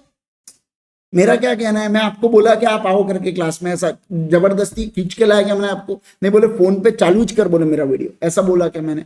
नहीं बोला। लेकिन आप यार, जो पढ़ना चाहता है बेचारे उसको तो पढ़ने दो यार। वो कोई मेहनत से आके यहाँ पे बैठा हुआ है, कोई, मैं आके यहाँ पे क्लास ले रहा हूँ, 340 को डेली आऊं मैं, है ना, सब कुछ करूं, मेरा गला बैठा हुआ है, आपको आवाज भी आ रहा है। आज रात को 9 बजे का प्री एग्जाम मैराथन सेशन है इंटर वालों का मेरा, वो सब मेरे को पता होने के बावजूद भी आज मैं क्लास लूं, और उसके बाद आप ये बताओ कि क्लास की तो जरूरत, तो आप बोलो रिविजन लेक्चर कल से रोक देता हूं बेटा, बोलो ना कल से रोक देता। मेरे जो ऐप वाले, मैं उनका ऐप के ऊपर भी ये रिविजन करवा सकता हूँ, समझना बात को, कोई बात ही नहीं है उसके अंदर, मैं करवा के अवेलेबल करवा दूंगा जिसको मैं। लेकिन ये क्या बात हो गई यार, जो पढ़ना चाहता है बेचारा उसको तुम क्यों डिस्टर्ब कर रहे हो? मुझे समझ नहीं आता यार, क्लास का पूरा फ्लो मैं बहुत कोशिश किया, इग्नोर कर देता हुआ चैट को, मैं देख भी नहीं रहा था, लेकिन क्या होता है कभी कभार मतलब चली जाती है नजर और फिर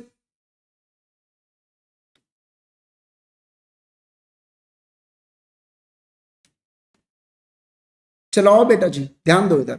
सेलियंट फीचर्स के बारे में सर हम लोग यहाँ पे बात करेंगे। देखो पहला क्या बोला, यहाँ पे राइट टू क्लेम मनी होता है, क्या होता है बोलो, राइट टू क्लेम मनी होता है, ठीक है ना। चलो सर, उसके बाद देखो नेक्स्ट क्या, सेकंड क्या बोला जा रहा है सर, ये it does not arise from an agreement of parties, ये लॉ के द्वारा इम्पोज्ड है। समझना, ये किसके द्वारा इम्पोज्ड है, ये लॉ के द्वारा इम्पोज किया जाता है, ठीक है ना। Yes sir. अब तीसरा पॉइंट देखो, पहला क्या बोला, पैसों का, समझना पैसे क्लेम करने का पावर होता है। दूसरा क्या बोला, ये लॉ के द्वारा इम्पोज किया जाता है पर्सन के ऊपर, मतलब दो लोग आपस में ये कॉन्ट्रैक्ट नहीं करते। और तीसरा, ये जो राइट होता है ना, ये पर्टिकुलर पर्सन के अगेंस्ट ही अवेलेबल होता है, पूरे जहां के अगेंस्ट राइट अवेलेबल नहीं होता। जैसे मान लो आपका फोन खो गया, मेरे को मिल गया, तो आपके पास केवल और केवल मेरे अगेंस्ट राइट है। अब किसी के भी अगेंस्ट आपके पास अधिकार आता है क्या, नहीं सर, आपको अधिकार यहाँ पे नहीं आता है। समझे क्या आप बात को, बोलो बोलो बोलो मेरे को जल्दी से, है ना। Yes sir. चलिए अब ध्यान दो, अब बात करेंगे cases deem to be quasi contract करके, है ना। कुछ ऐसे केसेस के बारे में बता के रखा है जो क्वाजी कॉन्ट्रैक्ट का पार्ट होते हैं। अब ये पहला पॉइंट आपने कहा पढ़ा है, जरा मुझे बताइए तो, है ना। अब आपने ये कहा पढ़ा है, देखिए यहाँ पे सर क्लेम, सुनो सुनो सुनो, देखिए क्या, claim for necessary supply to the person incapable of contracting. क्या कह रहा हूं मैं, बोलो जल्दी से। सर देखिए सेक्शन नंबर 68 अपन ने कहा पढ़ा है, जरा मेरे को बताओ। सर अपन ने सेक्शन नंबर 68 पढ़ा था, क्लेम जहां पे नेसेसरी सप्लाई करने की बात की जा रही थी, माइनर के केस में अपन ने पढ़ा था।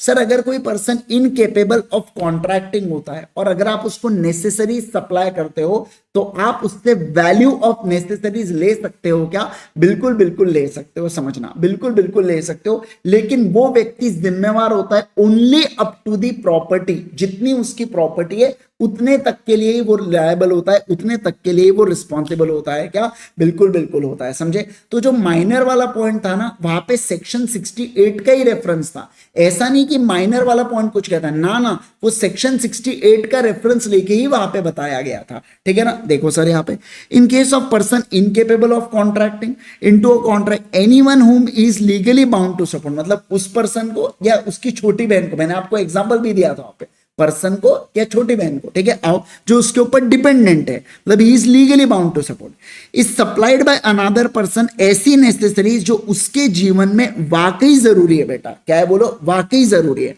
अब देखो, to establish his claim the supplier must prove not only that the goods were supplied to the person who was a minor or a lunatic but also that they were suitable to the actual requirement at the time of sale and delivery। मतलब देखो क्या बोला गया यहाँ पे बोला गया कि उस पर्सन को आपने क्या करना है, उस पर्सन को आपने सप्लाई करना है। बेटा क्या, नेसेसरी सप्लाई किया तो आप उससे वैल्यू क्लेम कर सकते हो क्या, बिल्कुल बिल्कुल कर सकते हो। इस बात का ध्यान रखेंगे, समझे आप बात को। सर बहुत ज्यादा इंपॉर्टेंट है, इसके ऊपर देखो एक क्वेश्चन पक्की बात है, चैप्टर यूनिट नंबर 6 से ये लोग पूछते ही पूछते करके एक क्वेश्चन तो आता ही आता है, ठीक है। उसके बाद देखो sir, payment by interested person, क्या होता है पेमेंट बाय इंटरेस्टेड पर्सन, आओ बताता हूं।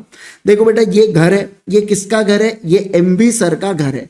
इस घर का किराएदार कौन हूं, इस घर का किराएदार मैं हूं, आईजी सर, ठीक है ना, ओके। अब एमबी सर कहाँ गए बेटा, एमबी सर घूमने गए, मान लो थाईलैंड करके, है ना, एमबी सर यहाँ पे घूमने गए। अब सुनो, अब होता है क्या है, अचानक से एक दिन क्या हो जाता है, बुलडोजर लेके, समझ लो ना, बुलडोजर लेके म्यूनिसिपल वाले आ जाते हैं और कहते हैं ये घर को तोड़ना है क्योंकि इसके ऊपर के टैक्स नहीं दिए गए। अब सवाल बनता है, मैंने कहा नहीं नहीं, मैं घर को नहीं तोड़ने दूंगा। मैंने कहा कितने टैक्स हुआ, उन्होंने कहा 50,000 का टैक्स है। मैंने तुरंत कैश निकाला और दे दिया, 50,000 रुपए टैक्स भर दिया। बेटा ये जो भी टैक्स था ना, मैंने उसको भर दिया, ठीक है ना।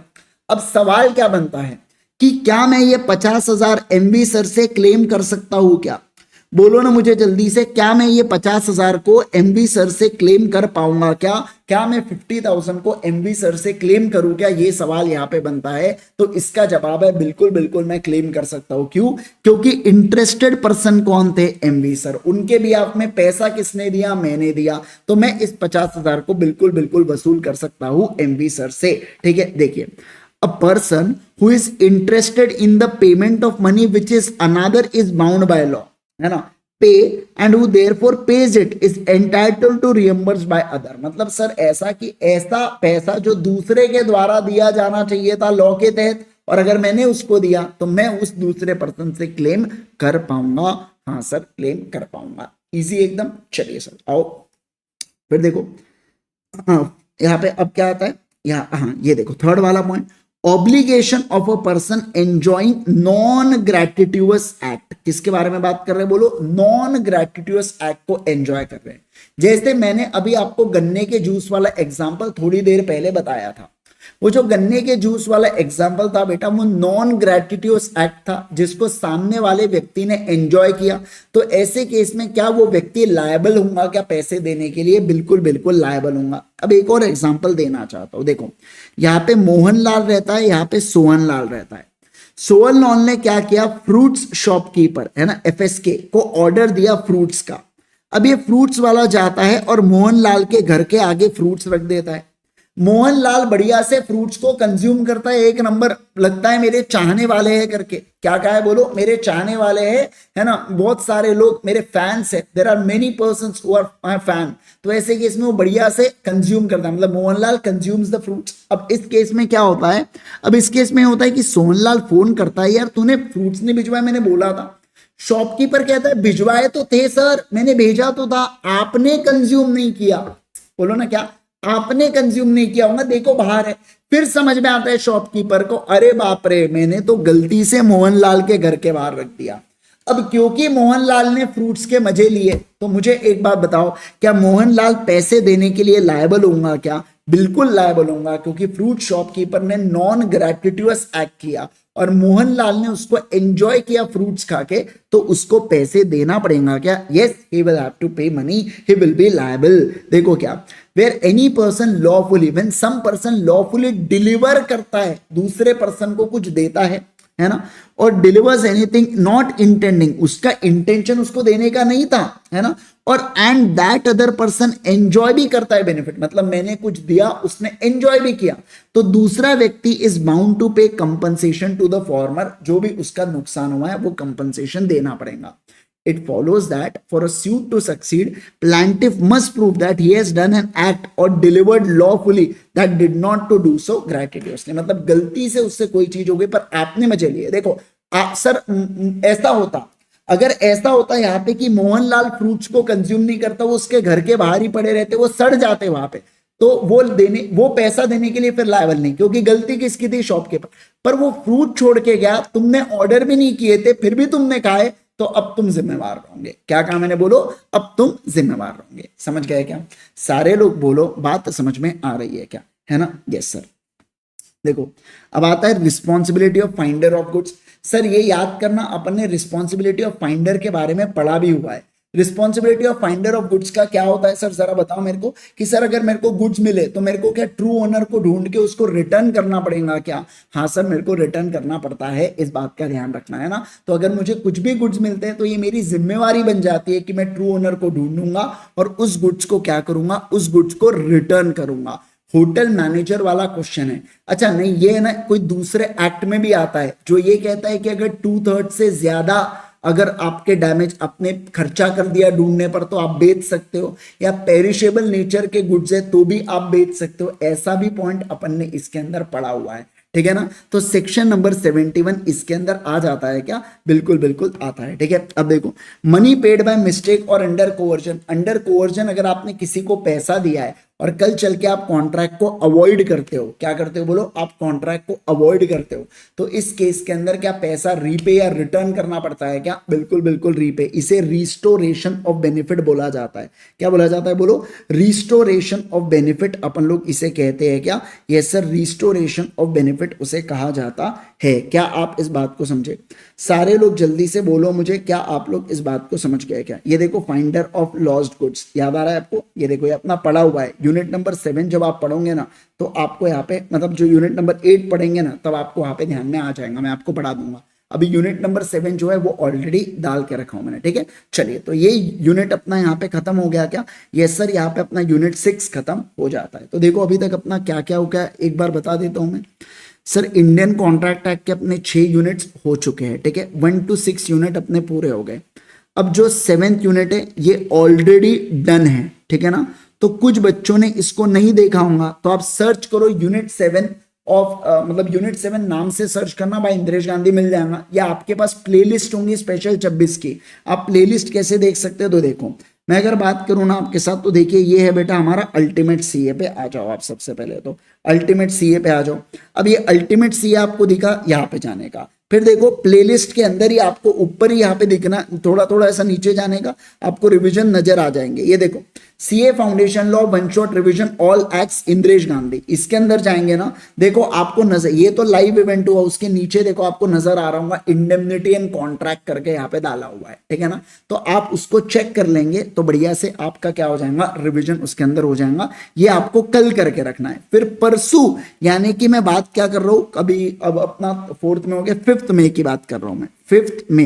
5th मई को संडे क्लास नहीं होगा, 6th मई को मैं क्लास लूंगा, और 6th मई के दिन अपन यूनिट नंबर 8 को कंटिन्यू करेंगे। किसको कंटिन्यू करेंगे बोलो, यूनिट नंबर 8 को अपन लोग कंटिन्यू करने वाले हैं, ठीक है ना। 6 और 7 को मैं फिनिश कर दूंगा अपना यूनिट 9, फिर 7 को यहाँ पे फिनिश हो जाता है। फिर उसके बाद हम लोग पार्टनरशिप एक्ट को निपटाएंगे, फिर कंपनीज एक्ट को निपटाएंगे, फिर एलएलपी को निपटाएंगे, ठीक है। इसके बाद ये तीनों एक्ट को फिनिश करेंगे, फिर सोगा के ऊपर चलेंगे, ठीक है। चलो अमेजिंग है, बोलो बोलो बोलो मेरे को जल्दी से, क्या आप लोगों को पढ़ाई हो रही है? यस सर, एकदम बढ़िया से, होप सो आपको हेल्प हो रहा हो।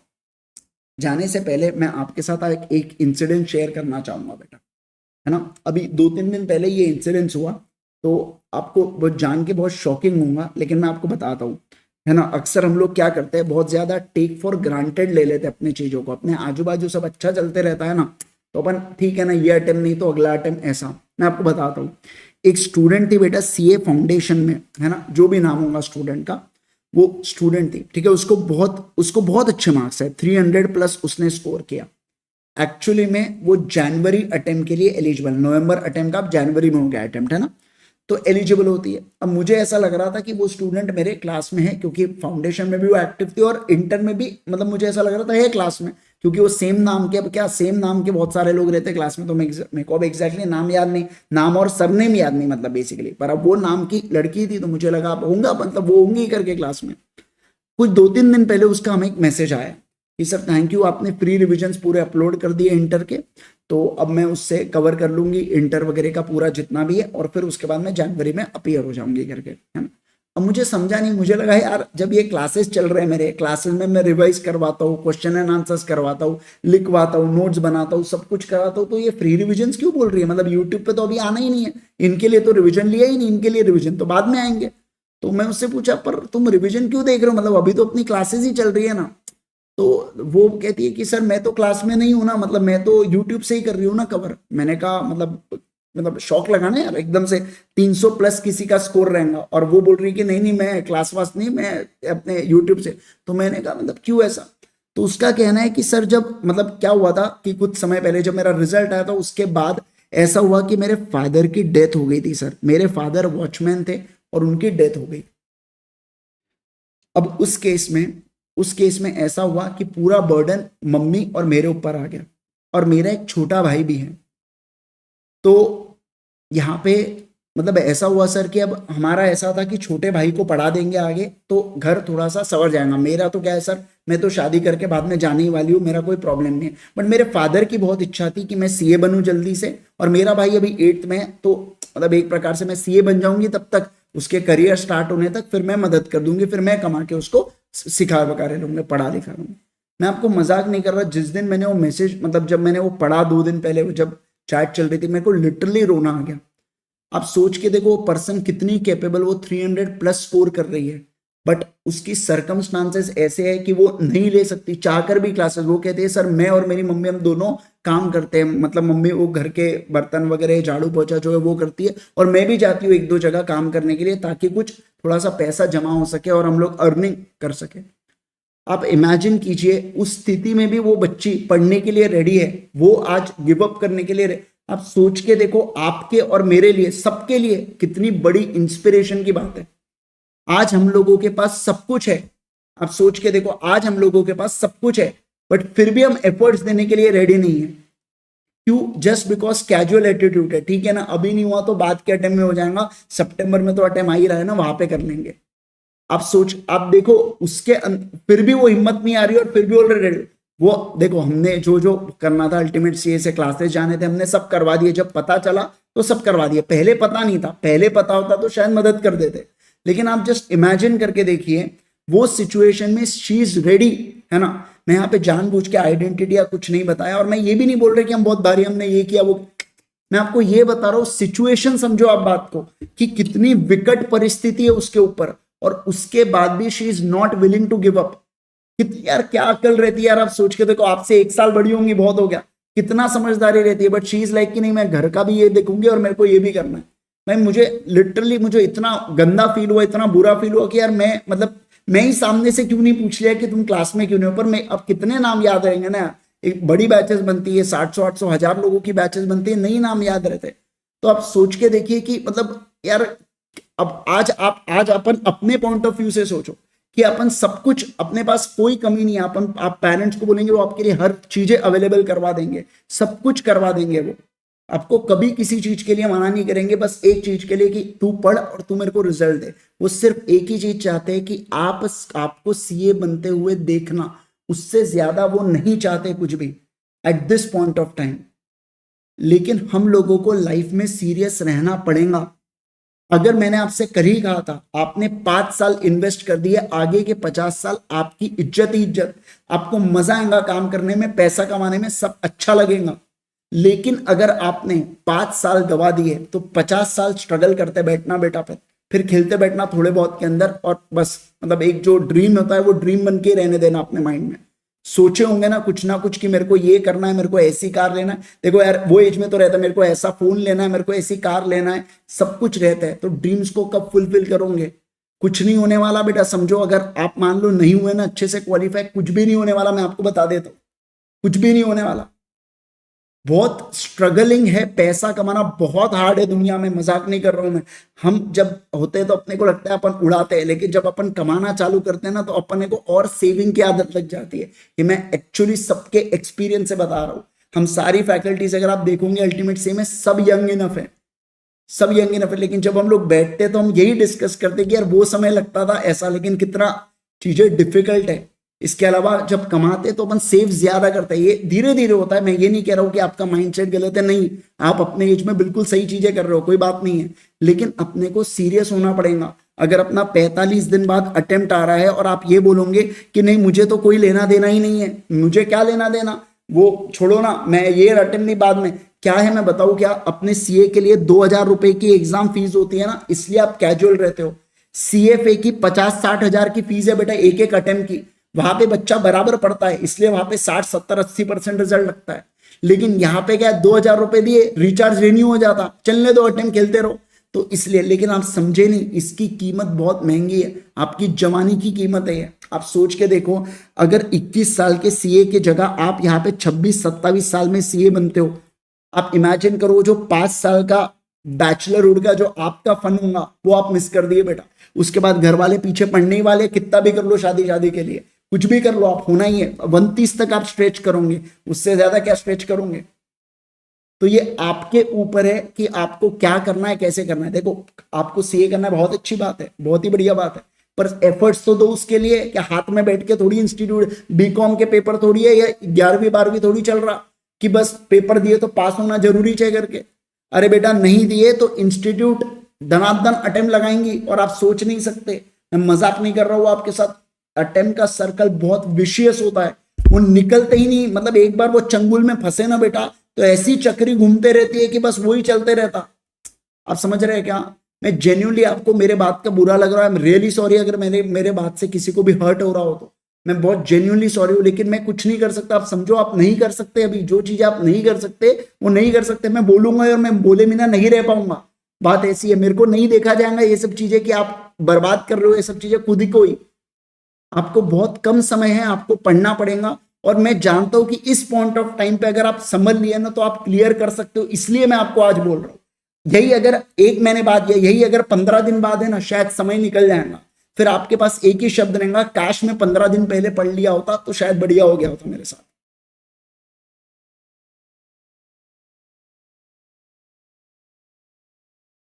आपका सिर्फ एक काम है अभी, जितना हो सके उतना पढ़ो। फर्क नहीं पड़ता आप 12 घंटे पढ़ रहे हो, 14 घंटे पढ़ रहे हो, 10 घंटे पढ़ रहे हो, जितना आपको समय मिलता है आपको उतने एफर्ट्स देने ही पड़ेंगे। तभी आप देखो ना, 100 में से रिजल्ट तो 30% ही आने वाला है। मैं कहता हूं 30 के जगह 10% क्यों ना लगे रिजल्ट, आपका वो 10% में नाम रहना चाहिए, आपकी ये तैयारी होनी चाहिए। पर आप सोचते क्या मेरे को 40 आ जाए मैं पास हो जाऊं? अज्यूम करो आपके बैच में अगर 1 लाख बच्चा होगा ना, तो 30% फाउंडेशन का रिजल्ट लगता है, मतलब कितना हो गया? 30,000 हो गया बराबर। इसका 20% लगेगा इंटर का रिजल्ट, कितना हो गया? 6,000। और इसका 20% लगेगा किसका रिजल्ट? फाइनल का। मतलब आपके बैच में अगर 1 लाख है तो वो कल चल के 1200 ही बच्चा उसमें से क्या निकलता है? बोलो ना, सीए बन के निकलता है। आप समझ रहे क्या? यही परसेंटेज चलता है ना। अब उसमें फेलियर वाला फिर से आता है, वो सब होते रहे। एक्चुअल में देखा जाए तो परसेंटेज यही चल रहा है ना, पूरा फ्लो डाउन तो यही हो रहा है ना परसेंटेज का। तो आपका ये इंटेंशन होना चाहिए कि मैं अटेम्प्ट दूं तो मैं 1200 में रहूंगा भैया, मेरे को बाकी कोई लेना देना नहीं। कल चल के जब मेरे बैच का सीए मतलब जैसे जब बनेंगे तो उसमें मेरा नंबर रहना चाहिए। आपका बस अभी ये सोचना है भैया, बाकी और कुछ मत सोचो, फुल फोकस करो पढ़ाई के ऊपर। बाकी और कोई अपने को लेना देना है क्या? कोई लेना देना नहीं है, इस बात का ध्यान रखना, ठीक है ना? चले guys, thank you so much once again. आज के लिए मैं करूंगा केवल और केवल इतना। जाने से पहले मैं आपको कहना चाहूंगा, अगर आपको ये कोई भी नोट्स आपको चाहिए, क्वेश्चन बैंक चाहिए, तो आप igsir.in के ऊपर जा सकते हैं। यहाँ पे आपको सुपर चार्ट बुक, यहाँ पे आपको क्वेश्चन बैंक, सारी चीजें अवेलेबल है। हार्ड कॉपी के अंदर, पीडीएफ के अंदर, सारी चीजों के अंदर अवेलेबल है igsir.in। हमारी जितनी भी क्लासेस है, ये क्लासेस होती है ultimatecA.com के ऊपर। यहाँ पे हमारी फाउंडेशन की भी क्लासेस होती है, जैसे आप देख सकते हैं सीए फाउंडेशन में अगर आप जाएंगे तो यहाँ पे एग्जाम होने, यहाँ पे देखो मैंने क्वेश्चन एंड आंसर्स की प्रैक्टिस बैच लिया था, जिसमें मैंने पूरी क्वेश्चन बैंक को कवर किया था, पूरी क्वेश्चन बैंक की प्रैक्टिस करवाया था मैंने इस बैच के अंदर, ठीक है ना? तो राइटिंग प्रैक्टिस जिसका बहुत ही ज्यादा वीक है, अत्यंत वीक है, तो उसके लिए ये बैच है बेटा। अदरवाइज अगर थोड़ा बहुत ही है, आपको बस समझना है, आपको जमता है सब कुछ, तो वो मैं आपको यहीं पे करवा दूंगा, ठीक है? इसके अलावा थोड़ा आपको सबसे ज्यादा डिटेल में क्लासेस करना है तो ये फुल लेक्चर्स लीजिएगा। और आपका ऐसा है कि नहीं हमने पहले कंसेप्ट कहीं और से पढ़ रखा है, हमको बढ़िया से अच्छे से इन डेप्थ कंसेप्ट चाहिए। जैसे 10 एग्जांपल आप रेगुलर में देते हो तो हमारा 3 या 5 एग्जांपल से काम चल जाएगा। तो उसके लिए आपके लिए एग्जाम ओरिएंटेड बैच है, सब में अनलिमिटेड वैलिडिटी अब कर दी गई है सीए फाउंडेशन के अंदर, न्यू सब्सक्रिप्शन के अंदर, राइट? चलिए, thank you so much once again everyone. आज के लिए धन्यवाद, बहुत बहुत धन्यवाद आप सभी लोगों का। Thank you so much once again. Bye bye everyone, take care everyone, bye bye bye bye.